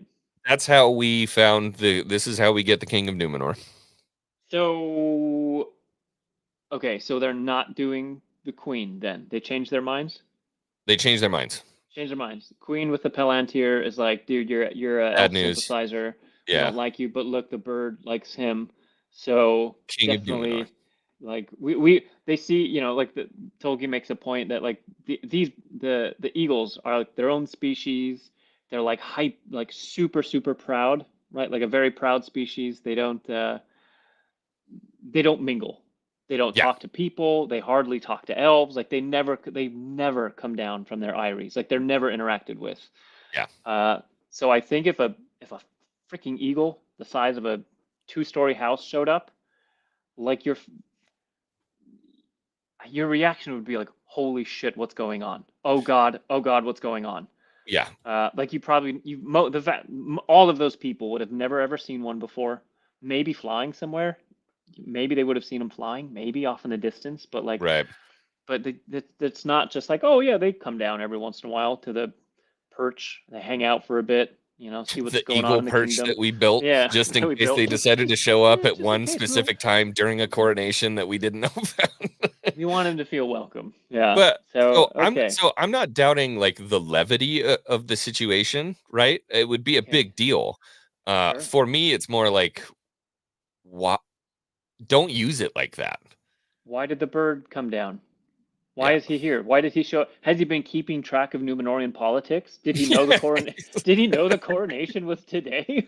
Oh my God! Who told him today Yeah. was the coronation? And did he know that the coronation was going to be contested? That it was like a contested coronation? That like, How are the Eagles oh, keeping up on the situation? You know what I mean? Númenorian politics. Yeah. Yeah. Like, Oh wow! Good for them. Hey man, they are some of the wisest beings. So. so there you go. Okay, so Númenor now King. the Númenorians chose. I assume that's Ar-Pharazôn Mhm. as their leader because the eagle flew down 'Cause and of the didn't bird. say anything. By the way, could have been like Oh. he could have been flying down to say like to try to warn them, like, hey, this guy, he's fucked. He's a corrupt guy. Don't trust this guy. Yeah. He could have been flying down for any reason, but humans were like, that probably means they chose him. He walked Okay. up to it. He walked up to it. That's pretty ballsy, pretty alpha. He walked up to it. All Okay. right. We are finally now on the latest episode. Episode 4. Episode 4. Give it to me. They've now finally decided we should tell him it's Sauron. We should probably tell everyone this is Sauron. Look at their costumes, man. Yeah. Like this is pretty so. It's like a college Ren Fair. theater production. Yeah. Yeah. It feels very Ren Fairy. It looks like they took them off hangers and put them on and then walked on set. Like it looks like they've never even sat down in those clothes before. Yeah, that's You know? that's one thing I've noticed is everything's a bit stiff. I don't know. Stiff might be the word. Yeah. You know, not like lived in. Not lived in. when you buy a costume from I'm trying to remember the name of the company that does like all of the costumes, Like Spirit. Moxie's or whatever. It's like a Spirit Halloween costume, and it's like a Jedi outfit, and you put it on, and it's all a bit too shiny and stiff. You know what I mean? There's no creases. There's no wrinkles from. That's where I bend my arm every day. Yeah. It's just a bit stiff. So anywho, anyway. they're in the Grey Havens right now, I believe. Lovely. I think they're in the Grey Havens here. Okay. And there's this other whole kind of big subplot with the elves where they're arguing about going to get Sauron, and Gil-galad won't let Galadriel go by herself. Okay. Because she's in love with Sauron, so he doesn't trust her to go because she'll be corrupted again by him. Yeah. Yeah. So That's the some only classic way, sexism. Yeah, classic 100%, female, right? Yeah, 100%. gonna fall for the enemy. So the only way he'll let her go is if I'm trying to remember the sequence of events here just because it just doesn't make sense. Basically, what he says is you can't go unless Elrond goes. She goes to Elrond and says, "Hey, will you go with me?" He's like, "Nah, fam, it ain't like that. I'm Nah, carving dog. stuff right now." Yeah. He doesn't want to go. So Okay. finally, it comes to it that Elrond's gonna go with her to Eregion to confront Sauron, but he has to be the leader of the party that goes to confront him. Boom. So meanwhile, while this was all happening, Gil-galad sent messengers to Eregion to tell Celebrimbor that Halbrand is Sauron, but they get killed along the way. Oh, those So nobody in messengers. Eregion knows that Anatar Okay. / Halbrand is Sauron. Oh, messengers. They do die sometimes. Yeah. So we get this awesome scene now. The Fellowship has been forged. Okay. And we get the Fellowship scenes, like, almost to a T. Wow, look at that. Yeah. We hardcore get the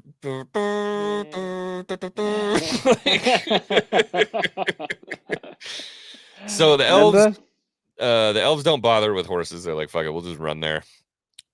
Oh, So I heard someone talking about that. That was what someone was talking about. Like, okay, now like the most important part of the story, most important quest you're gonna have.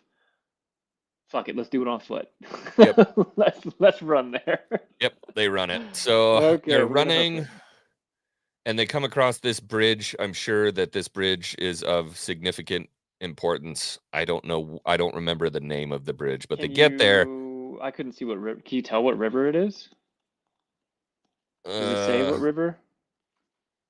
No. Let me see. What are we at? So Eregion's just to the right there. I know what that is. That is. Oh, sorry. Do you need me to go back? Yeah. That is the river is going to be the because it's coming from Lake Nenuyel. So that my friend is the Baranduin River, which to normal people that's the old Brandywine River.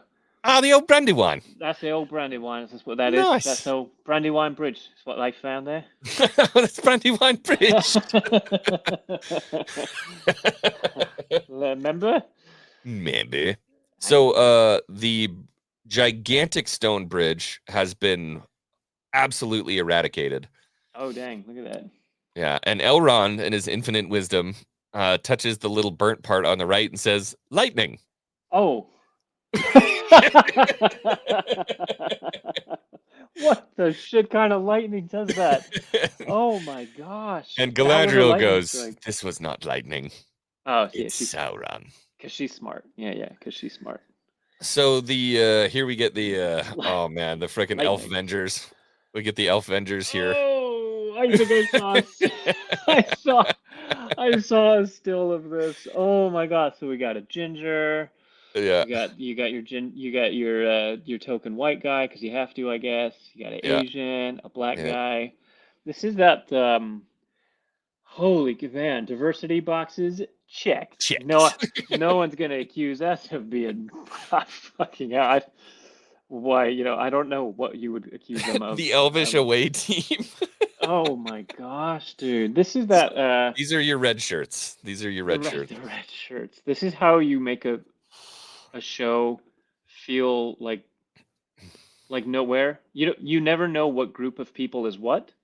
Right. You never know what city everyone is what, everyone. Because everyone is diverse. Yeah. This is the difference because they did this shit. They did this in The Witcher too. No matter what city you went to, it looked like downtown San Francisco or New York. It's just everywhere is diverse. Yeah. It's which is like I'm not against diversity. There's just really cool. There's good ways to do it. There's good ways to do diversity, so I didn't watch, but I saw clips. The people who did diversity right was the House of the Dragon people. What's the first show called? Game of Thrones, right? So like Yeah. you go They up, have you go up, regions where other people are from. you go up to the cold north. People are gonna look like they've never seen the sun before. And so if you get like a group A of bunch of pale ass white people with red a hair. bunch of pasty ass white people, you're like, hey, I bet you guys are from the north, Yeah, you're right? probably Or a like, northerner. where was Jason Momoa from? What were those guys? The Baratheons or no, not No, that's Robert Baratheon. what were The those guys? Dothraki. The Dothraki, right? So you Yeah. see like a dark skinned dude who looks like he's lived in the sun forever, like, oh, probably a Dothraki, right? So Yeah. you end up with a really diverse, the guys who look like they're from the Mediterranean, yeah, they're from the port of whatever. Like you end up with a really diverse show, but everyone looks like they're from a place. You know, I It bet makes he's sense. Dothraki, you know, Yeah. versus this shit. Where it's like, it's where The Witcher did it too. You'd have these like, these forest elves, and it's like literally like this. You'd have like a black woman and an Asian woman and a little Latina lady and a white girl. Well, And how did you guys it's all like, get here? what on earth is this? Oh man, that just takes you right out, doesn't it? That's Yeah, like, it turns this it is like into a very generic, this is like a kind East of high Bay, fantasy like a East Bay cosplay Ren Fair. Ren Fair group. Yeah. Yeah. So Wow. What a picture. What a the away shot. team says, "All right, the bridge is out. We can go this way or we can go this way." Okay. Basically, oh god, fucking kill Brimor. Or I mean Elrond. They say we're gonna go this way, even though Sauron set a trap for us. She basically gives us the Gandalf line, like an old evil sleeps here in these woods. But we have to go that way. We have to go that way. So, hold on, let me. She looks nice there. I like her hair looks cool. Like that's uh Tolkien had this line about it, the effed up thing, right? Is, yeah, see, look how that looks really cool. She Had looks this line elfy there. about, yeah, I had this line about Galadriel when she was in her running around phase before she settled down in Lothlorien. When she's trucking around, because I mean, she is a badass woman. She's a total fucking badass. And he has Yeah. this line about when she's trucking around, in the Second Age, she would often wear her hair up, in a braid, like sort of like women of, sort of like, what did he say? Like women of the Amazon, basically, like an Amazonian crown. Basically, her hair was long enough that she could braid her own hair like into a crown. Mm. And I was like, oh, okay. So look at that. Like So there's something. look at that. That looks really There's a cool. positive Yeah, to be gleaned out of this show after all. There totally. you I wish we didn't I wish you didn't make us hate her. go. But like that part's really cool. I like her hair. All right, so they decide they're gonna go that way, and then we're back to Gandalf. Oh sure. He's in the desert. He's been separated from the Harfoots. So now he's plot. alone. Okay, because the plot And needed he him to be alone. runs into Tom. Okay. So Okay. You just, from there, I don't know, the lighting and it just looks like the way that you stopped it looks like he's about to, like, hey, you headed out California way? what are you doing here? I hear there's some internet out California way. Name's Tom. Come on in for a cup. Oh, wow. So Tom, here's what I'm gonna say. First off, maybe what we should establish is give us your best rundown. Like, what is Tom Bombadil? Because this isn't just a dude. Tom is a whole different thing. Start doing that, and I'll be right back. Give me 1 second. Tom was left very much on purpose. He was left alone. Left. We're not meant to know who Tom is, right? So Tolkien drops all these hints on, oh, maybe he sounds like God sometimes. I mean, he sounds like, did God come down to Earth and manifest himself as Tom Bombadil? Because he has all these lines that I'm the eldest, I'm the oldest. I was here before, before the elves first awoke, before the firstborn awoke. I was here before the first Dark Lord. I was here before, all these things that makes it sound like there's not a lot left to be there before, and he drops all these lines that makes it sound like maybe it's God, maybe God sort of materialized himself into the form of this little man, but Tolkien makes it clear, like, no, it's not God, it's not Eru. That's one of the theories. So maybe it's Eru, Iluvatar, the Iluvatar. And he says, no, it's not God. You're like, okay, well, if it's not God, is it a Valar? And he said, well, no, it can't be a Valar, because he says he was here before that. He says he was here before any of that. So Tolkien leaves him very much on purpose. You're not supposed to know who he is. You're not supposed to know what he is, but he is very much like a godlike figure.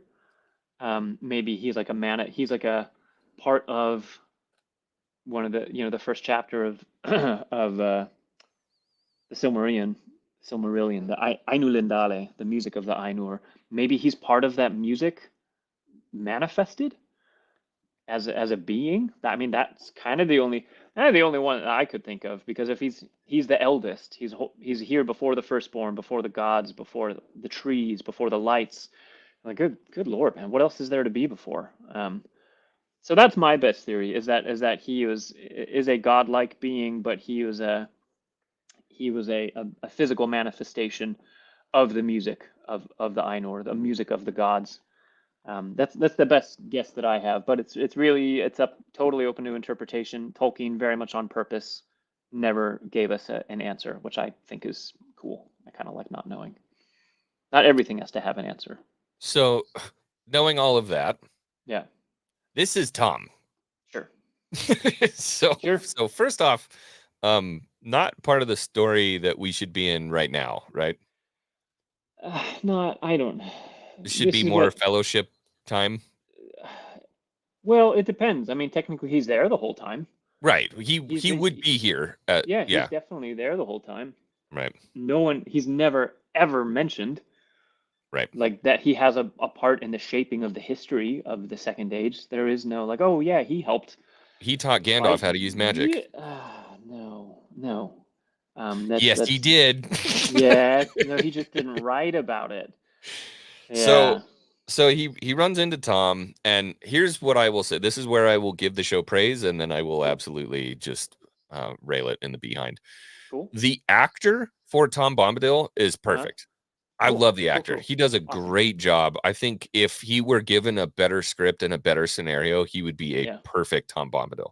I think it sounds like there's a bunch of those actors in this show that are like, hey, you're killing it. It's not your fault. You're given. Yeah, these two together, if they were to do some sort of a continuation, like after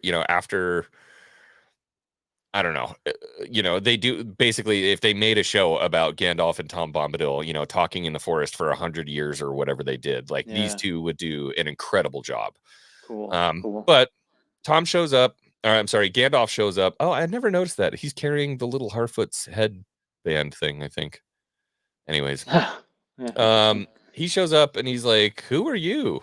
Like, what is this?" And Tom does what Tom does and basically just speaks in song and riddles. But it's kind of weird. He only ever refers to himself in like the third person. Yeah. He's like, Tom was here before the stars. The stars are newcomers. Yeah. And they have this conversation. It works really well in the book. That's a tough one to do on screen, to have someone talk in third person about themselves. Yeah, that's hard to pull off. That's probably why no one has ever put Tom Bombadil on the screen, because it's hard to pull off, right? He's a tough one. Yeah. So Gandalf realizes that the branch he was looking for the whole time was the arm of Old Man Willow. Okay. Okay. This is not the Old Man Willow. This is Old Man Ironwood. Oh, okay. So I don't know why they changed it, but I watch everything with like the descriptor thing at the bottom for like deaf people. Interesting. Yeah, good choice. Yeah, and this tree is Old Man Ironwood, which I thought was interesting because the character is the Old Man Willow, right? Oh yeah. Yeah. And it doesn't look like because my thought would be do they just call him Old Man Ironwood? And it, by a different, are they calling Old Man Willow by a different name? And that is Old Man Willow? Yeah. But it doesn't, it doesn't look like a weeping willow, does it? No, it's like an olive tree, kind of. Yeah. So probably it is a different tree, I guess. Actually, I think it is an olive tree because look at the branch. There's an olive coming off of that branch. Really? Anyway, I'm sure there's Yeah. some symbolism that'll take us. So, Old Man Ironwood eats Gandalf. Because that's what Old Man Willow does, remember? Back to the Remember? book, back to the book, back to the book. Back to the book. Eats him, and then Tom Bombadil comes back and sings to the tree and gets Gandalf out and is like, you have no fucking idea what you're doing, do you? And Gandalf's like, nope, I really don't know what's going on. I confuse easily. And here we cut back to the Harfoots, is where they run into the Stewards. The river folk. River folk. The river folk. So that's what I thought was interesting, and I was trying. Oh my god! Oh, it's worse than I was trying to figure out why the river folk are in Rune. I don't know. I don't know. I mean, I there didn't is know a if there was general. some kind of explanation that like they. Well, there is a general westward movement of the hobbits, right? There is a general westward migration of the hobbits for sure. Right. So Which comes up in a minute. I'll talk to you about that. So cool.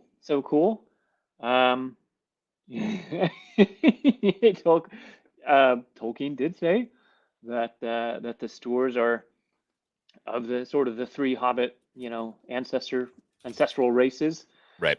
That the Steward, I think it was talking about the Stewards had a slightly darker skin than the other hobbits because they spent so much time outside and on the river that they browned more than the other ones. But yeah, they really took that and ran with it, man. I saw the one line, slightly darker skin than some of the other. Oh, they're like, oh, did he say diversity? I think he just said diversity. Run with it. They really, man, I mean, because they're talking about, Tolkien was talking about a slightly, like browner texture than the ruddy, pale ass, northern common Shire folk. But yeah, wow, they really went like Egyptian, North African, I don't know, Ethiopian. I mean, so give them credit. Yeah. If you were gonna find hobbits or halflings that looked like that, this is the place. This is the place you'd find them. Yeah, at least they got that part right. But interesting, right? Is there I was gonna say, is there a shot of more of them running around? Yes. So we have now Tatooine. So interesting. I'd be interesting to see a few more shots of them. So interesting. What I've already noticed in this group of people, there are no Asians or gingers, or this doesn't seem to be a very ethnically diverse group of people. Just wait. There they are. Okay. There's your white folk. There you go. Just sunburnt to all shit, too. You can tell the white ones absolutely screwed. Just burnt to shit. Hey, when you're wrong, man. They friggin' did it. They did it. Some green ass lettuce. Wow. Here she is. Yeah, there's the white woman in the background. Wow. So this is the leader of the Stewards. No one's allowed to look like no group is allowed to look like they came from one place. No, they almost nailed it. But in contrast to what most racist arguments on YouTube are, there's too many white people in this. But really though, why that poor white bitch, that poor white woman was sunburned. She was so she's that cooked. Poor thing. Okay, so here we have the Stewards. Okay. Now the Stewards meet the Harfoots and don't trust them. They're like, The Harfoots don't trust them. Okay. Yeah, they don't trust them. They're like, hey, the desert people are chasing you. We don't like you. We don't want you around. What are you doing here? Fair enough. And this guy on the right is essentially kind of like a Jar Jar Binks, I guess. Oh, good. Like he's the stupid one, Yeah. And they're like, you know what? We're just going to tie them all up. We're gonna tie Oh, all gosh. these idiots up, and we're gonna leave them for the Easterlings to come and kill them. Oh gosh, dude, hobbits are brutal in this show. Yes, yeah, the Studers are a violent kind. So Wow. while this is going on, this is the palace in Rune I was telling you about. Okay. So this giant palace carved from rock. And meanwhile, all this stuff is going on. Everyone is talking about a dark wizard. Okay. A dark wizard. Tom Bombadil talks about a dark wizard. A dark wizard. And we're like, who's the dark wizard? Because I'm running through. We only really get, what, 5 of them? Pretty There's, much. Yeah. Yeah. There's Saruman, Gandalf, Radagast, Radagast, and then the two blues, right? And the two blues, Palando, and yeah, I forget his other name, but yeah, two blue wizards. So, knowing that, Sure. who is the only option that this person could be? Hey, man. Maybe it's one of the blue wizards. Maybe it's one of the blue wizards, right? So they have either written themselves into a corner hardcore, or this is something else entirely. But Tom Bombadil, when talking to Gandalf, says there is a dark wizard. If this dark wizard and Sauron team up, there will be no end to the burning of Middle-earth. Wow. So, reason would dictate this Well- is fucking Saruman.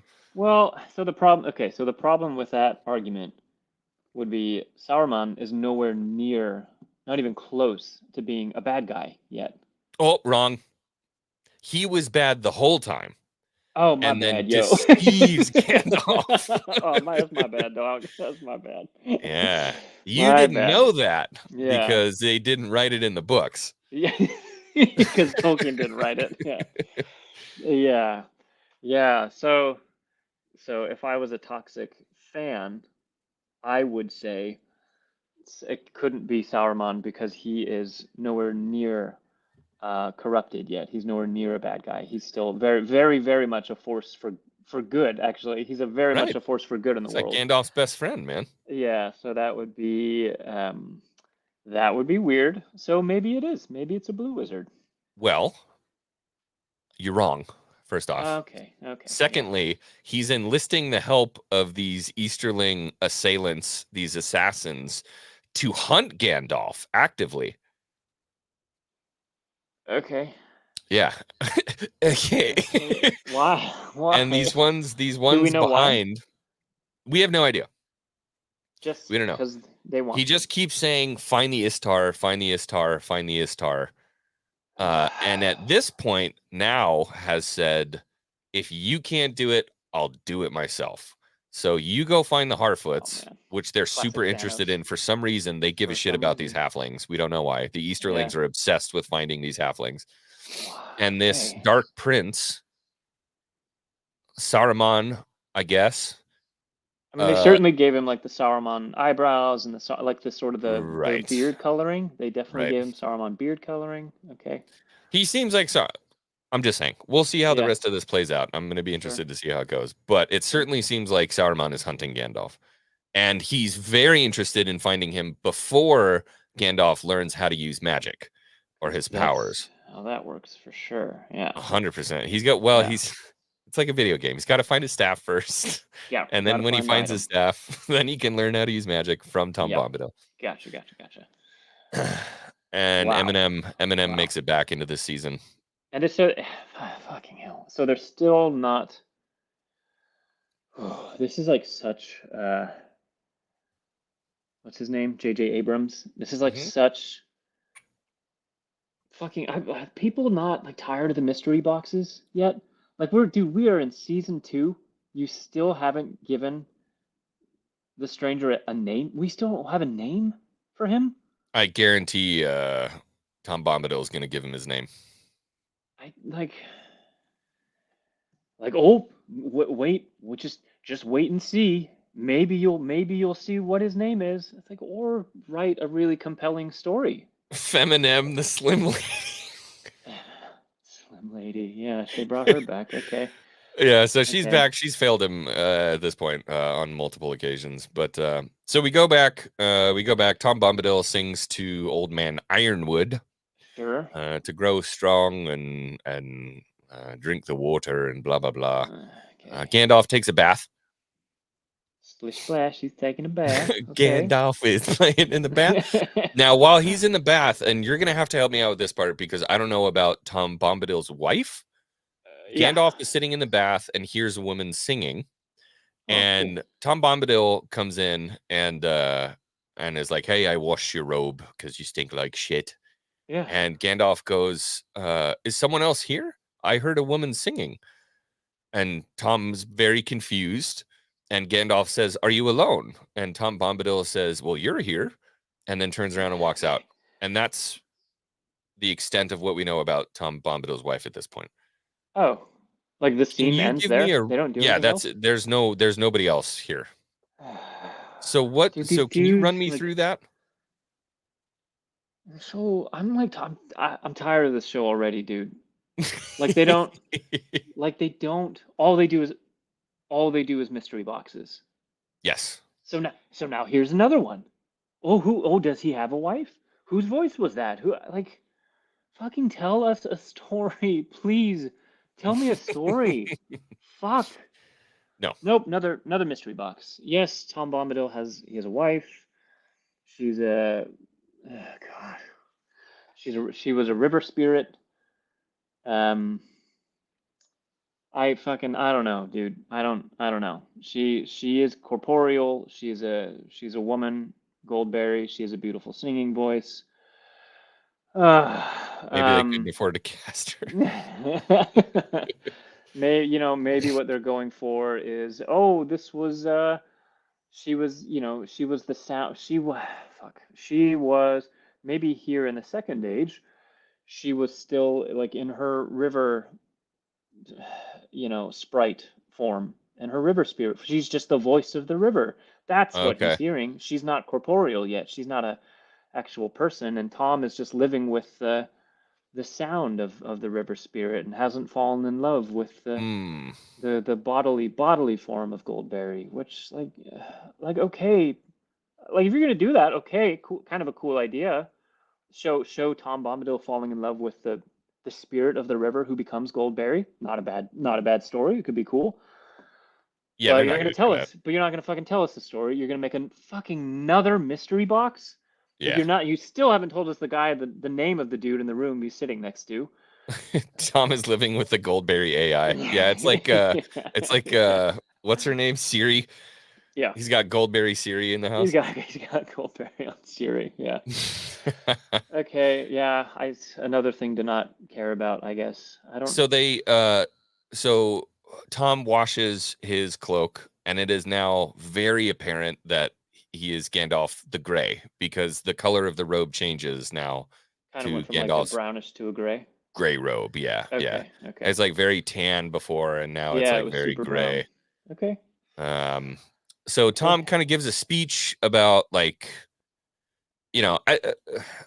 it's hard to describe exactly like how this scene plays out, but it's basically like two people have no idea what the fuck is going on. So Tom is essentially just saying like, I've been here since the beginning of time, and what are you searching for? And he says, well, I see stars. And he goes, wow, the stars are newcomers and blah, blah, blah. And goes on to describe it and starts making him some food. And then Gandalf looks up at the roof and sees that Tom Bombadil has written, you can kind of see it right there, the stars on the roof.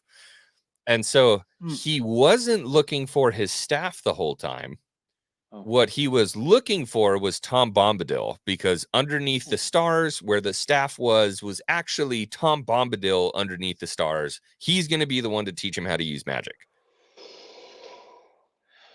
That's a lot to digest, baby. That's a lot of moving pieces. Oh, there it is. Yeah, there it is right there. He goes, you were the staff I was looking for. So I almost wonder if they were like baiting people to be like, really, Gandalf can't use magic until he finds his staff, and they wanted to like get some some controversy worked up there, and then it turns out it's Tom Bombadil, but that doesn't fix the problem. It's the same problem.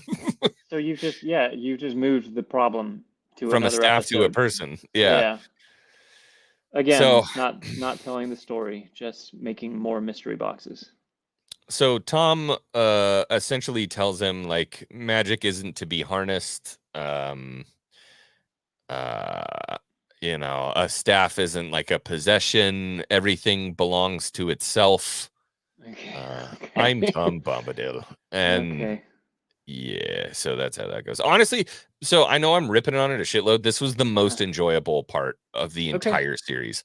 Okay. It Interesting. was the most enjoyable. Yeah. And I think it's probably because it was the least Rings of Power, even Yep. though it's like completely lore fucking. Yeah. It was the least Rings of Well, Power portion of the It's entire series. it sounds like part of that is due to I heard someone else talk about it a little bit. This part it just sounds like they were just lifting huge parts of just many parts straight out of Fellowship. Yeah, they used Tolkien's writing It's because in they the actually wrong used place. it. Yeah, But yeah. they And kind used of like kind of cheap and kind of not very well, but like they took yeah. Old Man Willow straight out of Fellowship. They took, Tom Bombadil talking about Tom Bombadil straight out of Fellowship. Like so it's because they were actually putting Tolkien on screen Right. is probably why you enjoyed this part the most. Probably because this was like one of the lesser Amazon original scenes. Yeah, it's a lesser evil Yeah. for sure. Yeah. Speaking of evil, Oh geez. cutscene. Cut to the away team. Yes.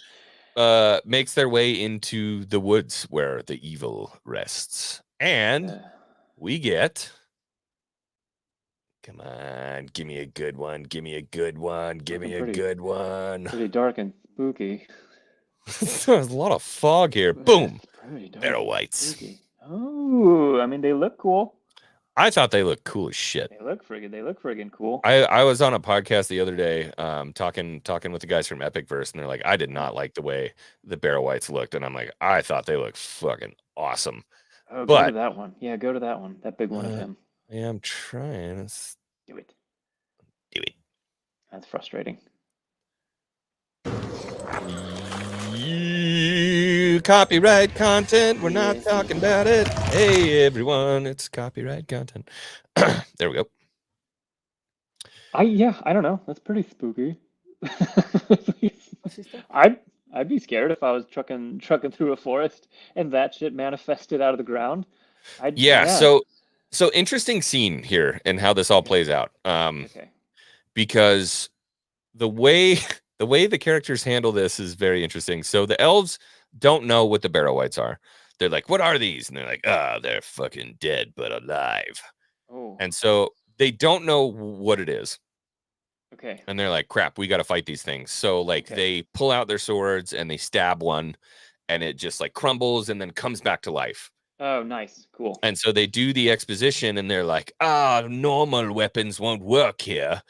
And the Barrow-wights kill like I think 2 of the elves or something like that. And then Elrond's like, hey, follow me. And they run over to one of these like tomb mounds. One of the barrows, yeah. Open up the seal and grab one of their weapons and stab and kill the Barrow-wight.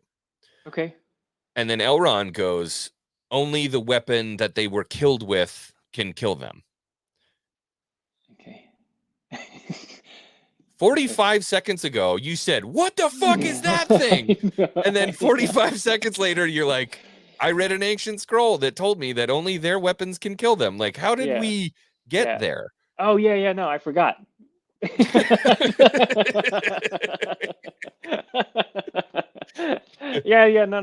I just forgot. So maybe you can answer this one. Jeff Strong's got a question. They look fine, but shouldn't the Barrow-wights not be around until the Witch King of Angmar? My man, dude, Jeff Strong, 10 points for Gryffindor. So the Barrow-wights, were awakened by the Witch King as he was fleeing back up northwest. He goes through that area. What is that, to the little bit east of the Shire? As he's passing through those barrows. A barrow is just an ancient grave, like a burial mound. I got to walk through a couple of them. It was really cool. Megan and I My sweet love. We did our what do you call it, engagement trip. We hiked through the Cotswolds, this part of England that is very God. If you ever want to know what Tolkien was thinking of when he wrote The Shire, Yeah, walk it's the through this part of Cotswolds. England. It's amazing, man. Yeah. So we backpacked for like 9 or 10 days or something. And we got to go through one of these ancient barrows. There's a couple of them, and one of them they opened up, and you could go inside it a little bit, and Whoa. it would be totally unsettling if you were walking Yeah. around that part of the country and it's nighttime, and that part of the country gets a lot of mist, kind of like the moors. You'll get Yeah. these really heavy fogs, and I could see it being just effing unsettling as hell to have these mounds sort of rising through the fog, and that they're buried. There's bodies inside. They're burial mounds inside. So Yeah. it All of a sudden, you total. start to see things in the mist. You Oh think my you see a gosh, dude. figure. Yeah. Yeah, And boom, yeah, and Barrow-wights. oh, and yeah, and on a bunch of them they have these stones, right? This is one of my favorite parts of the entire Lord of the Rings series is how he writes this series. The chapter's called A Fog on the Barrow Downs. And he writes, so you have these big downs, these big mounds, these big burial mounds. But on top of a bunch of them, you have these huge plinths, these huge standing stones that stick. And he says they stick out of the hills like teeth sticking out of gums. Yeah. Yeah, blah blah blah. So totally spooky place. But yeah, that's what as the Witch King is sort of traveling through that area, he rouses up these dead spirits, these dead mounds, and sort of enchants them. So as the hobbits go through that area, that's what they run into, is these recently repossessed sort of Barrow-wights. the whites, the ghosts. So yeah, totally. If I had to do a fucking if I had to do a steel man, maybe here we go. Here's Philip's 10-second steel man. Maybe the Maybe. Witch King got that idea from Sauron. Maybe Sauron passed through this area because he knew that the I've got a elves were going different to one be for you. trucking through the area, and he roused up the spirits and the bones of these creatures. I have a different one for you. Some people are saying that dude with the scepter is the Witch King. Okay. Dude, I would love, come on. Like, I would love a Witch King origin story. My only problem with that is they have like, it kind of feels like they like backseated the shit out of that guy, and they're not giving him a lot of attention. Like, Right. if you're gonna do a Witch King origin story, like come on. But like, he's not a wizard. Yeah.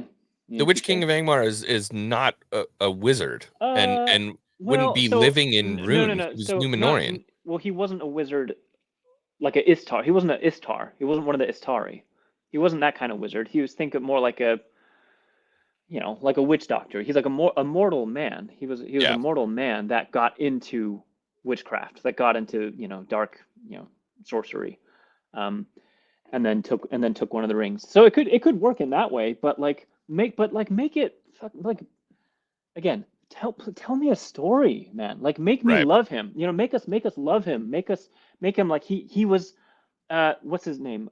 Two-Face. Make him a Harvey Dent. Make him he's the best of us. Like, dude, you were the best of us. And he fucking broke him. Sauron broke him. Like Right. he was, Middle Earth's best hope. He was one of the best dudes we had. Always front of the line, always looking out for his friends. And that's the story to go on, man. And he manipulated him.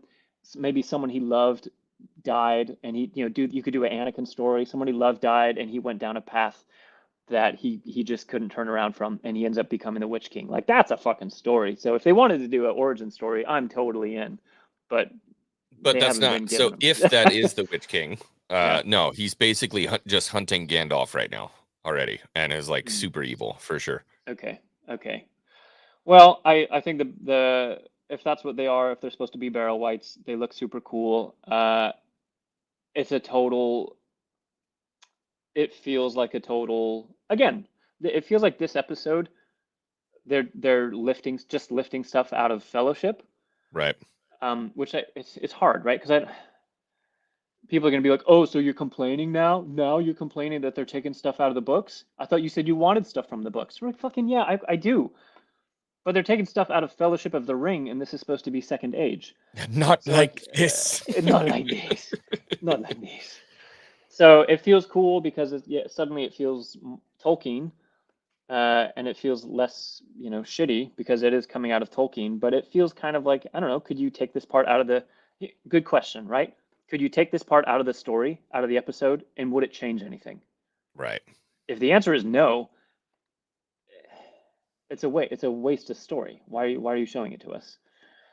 Or at least it's not efficient. It's not efficient storytelling, which is this show in a box, it would seem. But also, I don't know. I would have loved to have seen the Barrow-wights on screen during the Peter Jackson trilogy. So yeah, it's cool that you get to see them now. They're super spooky, and I like how spooky they are. Probably as usual. If they could have done it, if they could have done it practically instead of CG, because they're supposed to be possessed bones, right? Right. They're supposed to be possessed bones. So if you could have done like practically, sort of fucking terrifying skeletons, oh damn it, that would have been cool. That would have been so cool.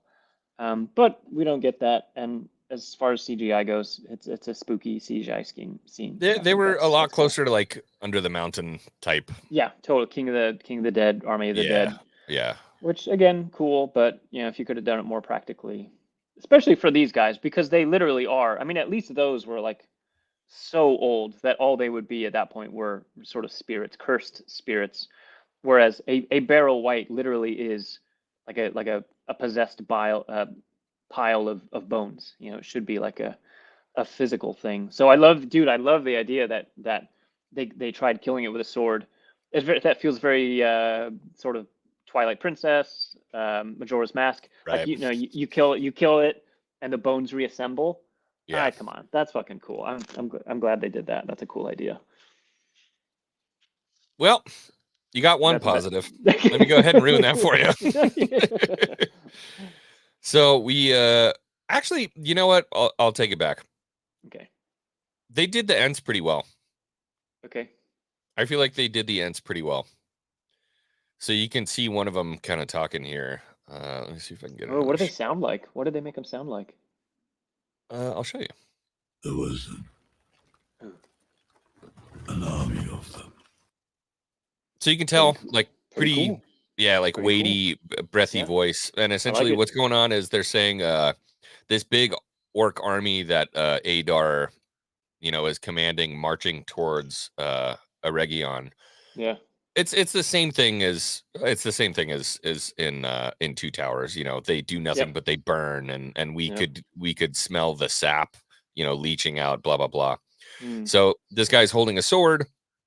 They have a big conversation about how like a sword is not used to fell trees; it's used to fell orcs. Good. And so the Ents are like, okay, cool, all right, we'll let you guys go. Yeah, we're bros. Don Lemon makes a very convincing argument. Which was again, like I'll say, I really like the way they did it. Now we cut to our away team again. The away team, good. They're sneaking through the woods, getting ready to head, into Eregion, and they see the big orc army that's getting ready to assault Eregion. Okay. Now Galadriel has her ring of power on. Oh, that's right. Okay. Yeah. One of the elves gets shot by an arrow. Can happen. And she straight up Rey Skywalker. Yeah. Force heals the elf. Straight up. Gets the arrow out of there, heals him. And this is where it gets interesting. She gives the ring to Elrond and says, I'll give you as much time as I can. And goes to fight the orcs, gives the ring to Elrond. Elrond takes off. Elrond looks back at Galadriel fighting the elves. And one of the elves says something like, how selfless that she did that. You know what I mean? Like they have to tell us. They have to tell us. Yeah, he's like, elf queen, how selfless. Oh my gosh. And Elrond takes the time to say, she didn't do it for us. She did it for the ring. Oh, we're still not friends. Yeah, I was super mad at her. I'm still pissed at her. So Okay. they have this. Wow. Oh, look at that! If that's not the face of Rings of Power, That is a stanky Karen face, man. That's a stanky face. I wonder what she's doing right there. She about to face the orcs or something? yeah. She's Okay. talking to the orcs. She's like, "I'm Yeah. gonna kill you." I'm about to genocide your ass. Yeah, yeah. Because she did So say that. She did say that to what's his name? To Adar last season, right? That she was gonna genocide. yeah, She was gonna genocide the orcs. she did not do it to save us. She did it for the ring. Yeah. And then Oh wow. dun, dun, Oh dun, dun, wow. dun, dun, dun, dun, dun, Okay. Okay. What the hell is a snoggle? Okay. Okay. Whew. I feel like some stuff like the Ents, Barrow-wights, and Eagles looked great. Then you see some of the costumes and armor. I wonder why they went so cheap. Dude, I fully agree with Mr. Strong on that one. CGI Yeah, department was on point, CGI's dude. on point. Like Yeah, they nailed it, and then I don't know everything who else is I like, don't what the know who fuck? they hired for their costume and armory, but holy cow, man, what a downgrade! It does. It looks like Ren Fair.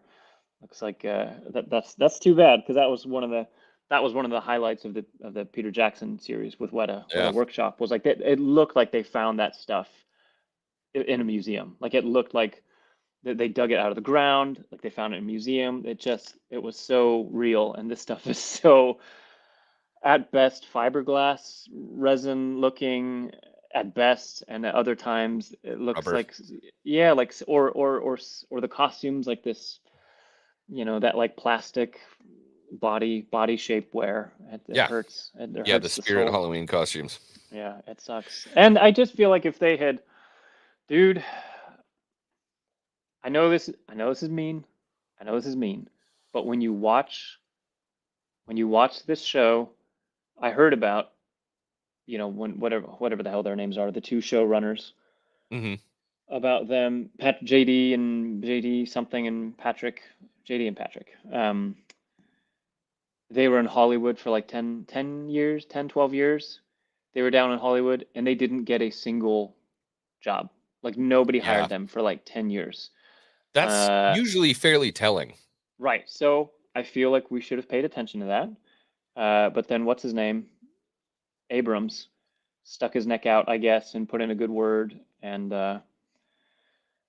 somehow these two completely inexperienced writers were put in charge of the most expensive show in human history. And I feel like it shows.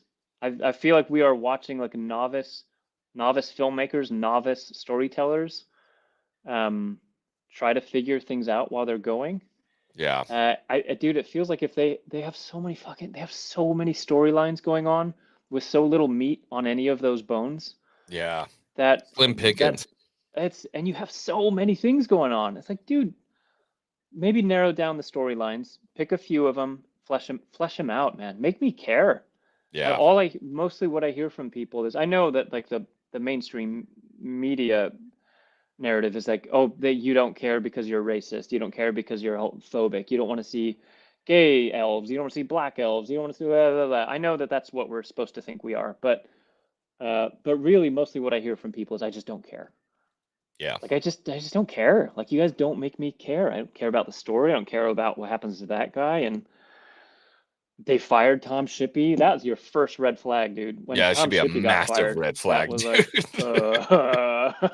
that was like, Hmm. remember that was the first thing that really was a flag for me because it sounded like it was going in a cool direction. Like, oh my gosh, Dude, they they got a got Tom Tolkien Shippey. historian, Yeah, they got and like, I mean, the guy that knew Tolkien. I mean, they he knew yeah, him and talked with him and interviewed him and wrote some of the most famous biography on him and they had people helping out. It sounded very promising, and then and you're slowly like, what happened to him? And they say we fired him, and you have to ask the question, why?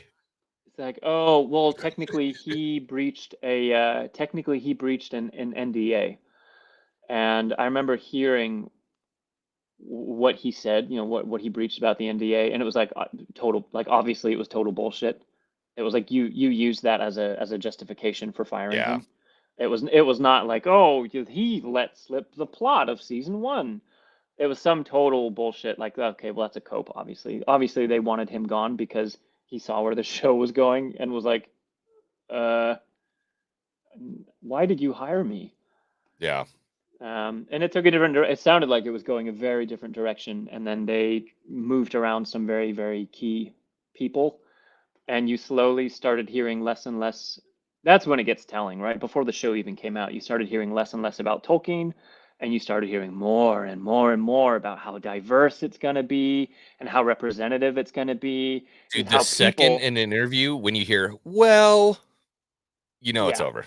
yeah. I was like, it's like, okay, you had months of nobody talking about Tolkien, nobody talking about Lord of the Rings. It was months of this is going to be, the most diverse. We wanted people to be able to see themselves on screen, Yeah. which is just the most narcissistic way of storytelling, and it does terrible things. I feel like to young brains.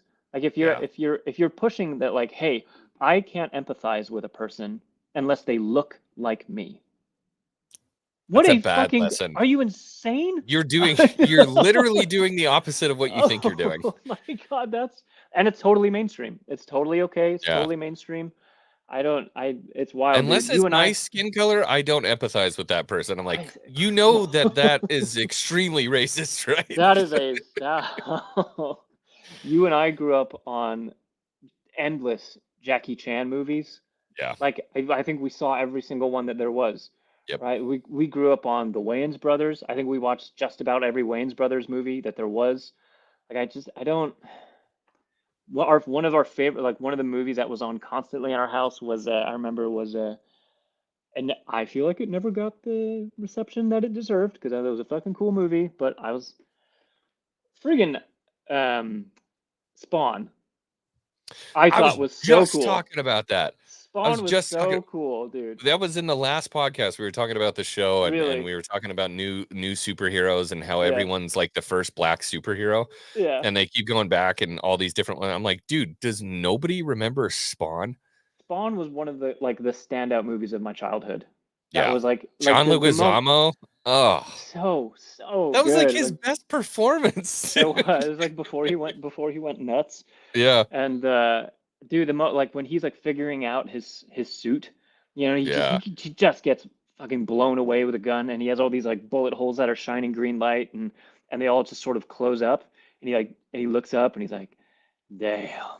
It's like, what's crazy is cool. that like you have to think about the computer that they were working with to do that CG at that time. Oh my God, dude. Yeah, it's so hearing nowadays this hyper narcissistic idea of like I need to see myself on screen is like it just makes me want to barf, dude. Yeah, and that's an order you'll never fill. You know what I mean? Yeah. Unless you're purely basing it on melanin content, which is just disgusting. Yeah. The only thing they were missing, fucking hell, man. Someone made this joke because I had made the joke in my head and it was like, oh well, I'm not gonna say that. Who am I gonna say that to? But then I heard someone else say it and I was like, hey, I'm not alone. You're funny too. The elf away team. I was like, dude, the only thing they're missing is an elf in a wheelchair. Like, like they need a. Where's the handy capable representation? Made of wooden wicker and shit. Fuck, like you're so. It hurts, man. They're falling into that classic, try to please everyone. Yeah. You'll please no. And you'll please no one. You'll please no one. And they just walked right into it, dude. Yeah. Nobody likes this show. Who is this show for, man? Well, it's not for Tolkien fans. We know that because we were told that. They told us that. Yeah, we want to make the book that we want to make the show about a book that Tolkien never wrote. So it's not for Tolkien fans. Yeah. It's not. I would say it's not for Peter Jackson's Lord of the Ring fans, even fans of the movie, because they have completely destroyed the aesthetic that Peter Jackson set forth. Yep. So, who? I don't a corporate. I don't know. It's A very it's new very audience. The a new elusive audience. new audience that That they el- always that talk about that doesn't that exist. the elusive modern audience. Yeah. Yeah, yeah, and it's frustrating because they picked a time in Middle Earth where they have a lot of freedom. There's a Yeah. lot of holes. There's a lot of holes that you could do a lot of stuff with, and you Not a could lot of change things, accountability. right? You could change a lot of things, right? Like the Peter Jackson films are proof of that. Yeah, That they dude, took I liberties. think people forget how many things were changed in those films, Yeah. but for how many things were changed, it still feels like Tolkien. Like it Yeah. still feels like Middle Earth. It still feels like those characters. And that he's proof for me. He's proof in pudding that you can absolutely change things and still keep like the heart of the story, the heart of the character. Um, and they didn't do it. They didn't do it, man. It's frustrating. It's frustrating. I am not alone. I've heard multiple people say like, I know, all you're hearing people trash it and trash it and trash it. It's not because we want to. Like, Yeah. dude, Tolkien is like he's my Middle Earth and Tolkien is my thing, right? Like it's your Star Wars. It's my thing. It's why it hit me right in that very where you're malleable, right? At that Yeah, the impressionable era 13, of yeah, your you're yeah. 13, 14, you're starting to take in you're really starting to take in role models and what kind of person do I want to be? What kind of person do I want to grow up to be? Who am I modeling myself after? It hit me like it nailed me, man. And this is my thing. And I would have loved, dude, I don't want to hate on it. Like I would have loved another trip back to Middle Earth that just reaffirmed, like, fuck yeah, buddy. Fuck yeah. Yeah. This is why you Yeah. fell in love with this. Yeah. This is what Like, shaped me. yeah, I would have loved it. And but I think in the 2020s, everything is so corporate and I told my friend Shive the other day, I was like, dude, he's like, so you watching the Rings of Power? Sounds like it's getting pretty heated. And I was like, dude, I do not need to see what the 2024 corporate approved take on Tolkien is. Yeah. I don't need to. So I salute all you guys who are the boots on the ground, getting their hands dirty, getting their hands dirty. I salute you, giving me peeks under the front line because I just, I at was the end gonna of the say day, it's been 9 months. You're finally cancer free. You came on and I gave it back to you in 2 hours. yeah, dude, we nailed that, man. That was quite the 2 hour wrap up. We're only That- halfway through. that's Lest we unbelievable. forget, we are halfway through. And Yeah. I think what they're gonna try to do is they have to pivot now and essentially kind of kick off the war. And just interested. I'm Do you interested to think? see what's gonna happen. Do you? Maybe too early. I don't know. Have you heard anything? Do you know? Do you think there's going to be a season 3? I don't know. Yeah, I don't know. I haven't heard any grumblings. Yeah. After and this kind of pairs up the same thing in the Star Wars fan base with like something like the Acolyte, Yeah. where now you're dipping into a region of lore for 50 plus years of storytelling, and people jumped off the ship like it was burning to get out of there. Yeah. Season 1 had whatever it was, like 180 million, and now they're down to like 92 Oh for the my premiere gosh. of season 2. And they Dude. also increased the amount of time they flubbed the metrics to try to make it look better. Yeah. But oh shit, I didn't even know this. Amazon is committed to 5 seasons. Yeah. Yeah. Oh. Wow. So what I was curious because I think what they said during season 1 they were talking about because at some point all of the media kind of started to come around towards the end, be like, wow, this was not successful. Yeah. And so they wouldn't say that. They don't say that obviously, but they say, what could have been done better? What went wrong? And that's how sort of shit didn't go the way they wanted. When they started asking, like, hey, showrunners, are you going to take into account what some of the criticism was from season 1? Blah blah blah. Mm-hmm. A lot of the responses were, well, we actually already filmed a lot of season 2. Whoops. Like sort of, during like, yeah. they sort of filmed a lot of season 1 and season 2, at the same time. Did similar filming blocks, and they were able to chop it up into 2 seasons. Yeah. And so when they were like, are you going to take any of the fans, criticisms or comments or any of the fans' wishes and help it shape season 2, any of their feedback and help it shape season 2? And it's like, you don't know, man. It's on one end, every once in a while you'd hear them say, oh, of course, we love the fans. And of course we want to, Back to the book. do that. Back to the book. But then like the next interview they do, they'd say, well, actually, we've already filmed most of season 2, so it's lip sorry. service. Yeah, it's lip service and damage control, which I just like. I have no patience for anymore. Yep. You know what I mean? Yep. There was a time. There have been many a time where I've heard these showrunners and creatives, give me some lip service, and I'm like, dude, yes, like I'm getting behind this guy. I remember one of the most famous ones was Book of Boba Fett with Robert Rodriguez. Yeah. And he's shooting stuff in the backyard with his action figures and talking about, Boba Fett and how dope he is and all this different shit. And I'm like, dude, this is what we need. Yeah, same team. And then it comes out and you're like, so you're telling me Fennec Shand is the hero of this story. It's an Asian chick who's a way more badass bounty hunter.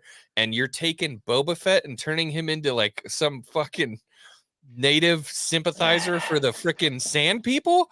You don't sympathize with the sand people. That was weird. Just stop. That was weird. Stop. Or at the I stopped. I didn't watch it, but at the end of I had a great time with like the first whatever season or 2 of Mandalorian. Yeah. Season 1 and season 2 are held in pretty high regard. I don't know about high regard. Out of that. We watched the hell out of it, and I'm a normie. I'm not like I don't know like Star Wars very well, but as a normie, I was like, this is fucking dude. The Mando's a badass. But then you started to hear some of because I love hearing interviews with people who make the show. I like the behind the scenes stuff. But then you started hearing the people behind the scenes, because what's her name? It's like that is Katie Sackhoff, I think, that lady. Yeah. She's starting to get more and more screen time, and total badass. That's cool. But then you start to hear people behind the scenes saying, well, I mean, the show is just called The Mandalorian. It could be any Mandalorian. We don't actually know who the Mandalorian. And I was like, I'm out. Yeah, okay, I'm out. Yeah, I'm you out. fuckers. You did it. I'm out. Well, and then Lizzo and Jack Black show up, and I'm like, all right, I'm done. Fuck. Oh, that's right. Yeah. Oh my gosh. Yeah. We are a joke now. Star Wars is a joke.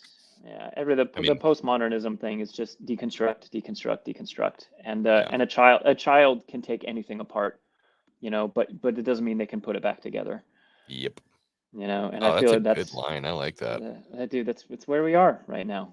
You get to feel so sophisticated for deconstructing something. You get to feel so sophisticated, and you take these things apart. See, it's just deconstructed. This is what it was. But they can't fucking put it back together. You can't look at what we just did. I couldn't tell you what the story is. They can't tell the story.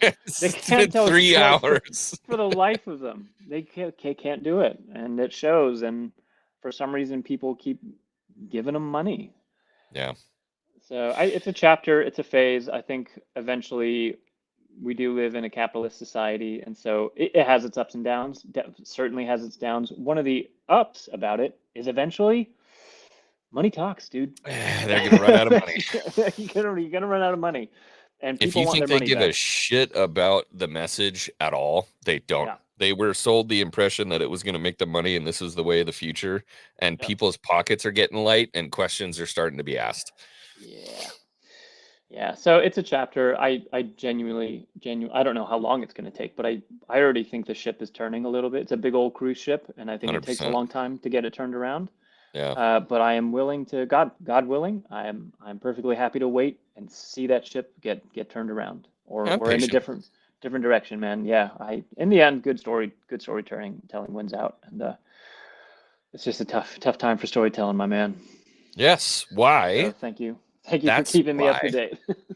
Yeah, and we hopefully we'll be able to do this every Sunday. I'm not going to promise it and say it's going to be an every Sunday thing, but I would love to be able to do every Sunday morning, come back and talk about the last episode. This one was pretty long because we had a lot to catch up on. Freaking 4 episodes at once, yeah. Yeah, there was a lot to chew on there. But if you are tired of that kind of storytelling, if you're tired of the Rings of Power, if you're tired of that kind of stuff, make sure you follow the History of Pirates on Twitter, on Facebook, because we are finally done with the story, and we are going to be releasing The Daughter's Revenge, a graphic novel that tells the story of a young naval man who turns to piracy because well, I can't give too much away. He turns to piracy, and he's got a battle with that. As somebody who served under the crown as a military man, as a king, he's forced to turn into the one thing he hunted his entire life. So keep your eye out for The Daughter's Revenge, coming next year. Stormy, pilfery, filches, and drink of beyond is your heart. Maraud and embezzle and even hijack. Drink of beyond is your heart. Yo ho, a pirate's life for me. And a cool bit of news here, actually. My brother here has been making these beautiful pewter pieces of 8 that we will be doing with the book as well. So we will have handcrafted collectibles. I'm forging 6 cutlasses, 6 handmade swords for this book to release with it.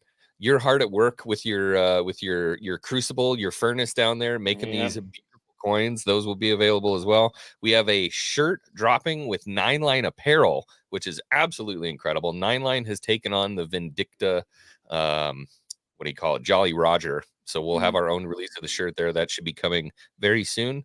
This thing is hype, man. I'm stoked. I'm ready to have a new universe to dive into and stick my nose in and live in that spot for a little bit. You know what I mean? Totally. It sounds like a story I'd listen to. All right, everyone. Phil, you don't really have like socials you want people to follow. Plug something though. I mean, you've got an Etsy shop. Sure. You can go check out Basement Forge. Basement Forge on Etsy. I cast. It's mostly pewter at this point, but I've got some cool statues if you're into it. I've got some Lord of the Rings stuff, got some Star Wars stuff. I just finished a cuirass, a small cuirass, a breastplate and backplate of Sauron from the Peter Jackson trilogy. Looks pretty cool. I do his helmet as well on a cool little stand that I've laser burned. How do you search people on Etsy? I don't know how to do that. Like, how do you search a shop? I type in Basement Forge and it just shows. I think there's like one of the drop down menus on the side. It's like search for like shops. Yeah, I want to get that link up before you go. That'd be cool. And then some cool Star Wars stuff as well. A really cool Stormtrooper helmet with a half of it's been blown off and there's a skull inside of it. It's all one piece, but yeah, there you go. And a clone trooper bust as well, which is a lot of work on that one. That one's a job, but they turn out great. Oh, this is peeving me off. How do I freaking find you? Basement You could do a Google. Just do a Google. Yeah, Google Basement Forge. Ah, here we go. Okay, I think I have it. Boom! There we go. Here's the shop, dude. This is so dope. All right, let me share this. Look at this, dude. Look at what this dude is making. Bro is cooking.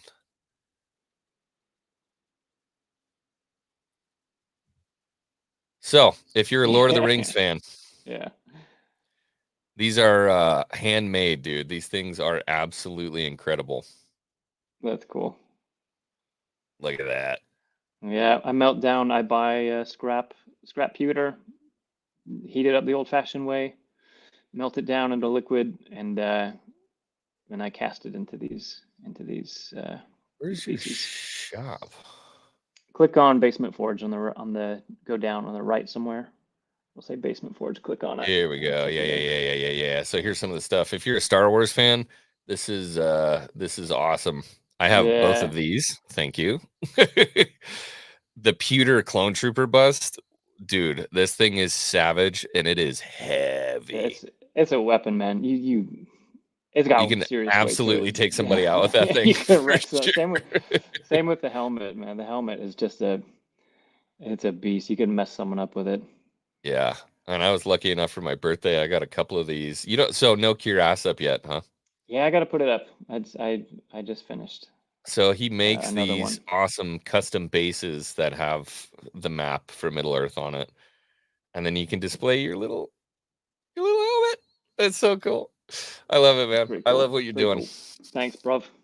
All right. I'm gonna drop the link for this store in the chat here, please. If nothing else, just click on it and go over there and check them out, because traffic is good for everything. Traffic is always good.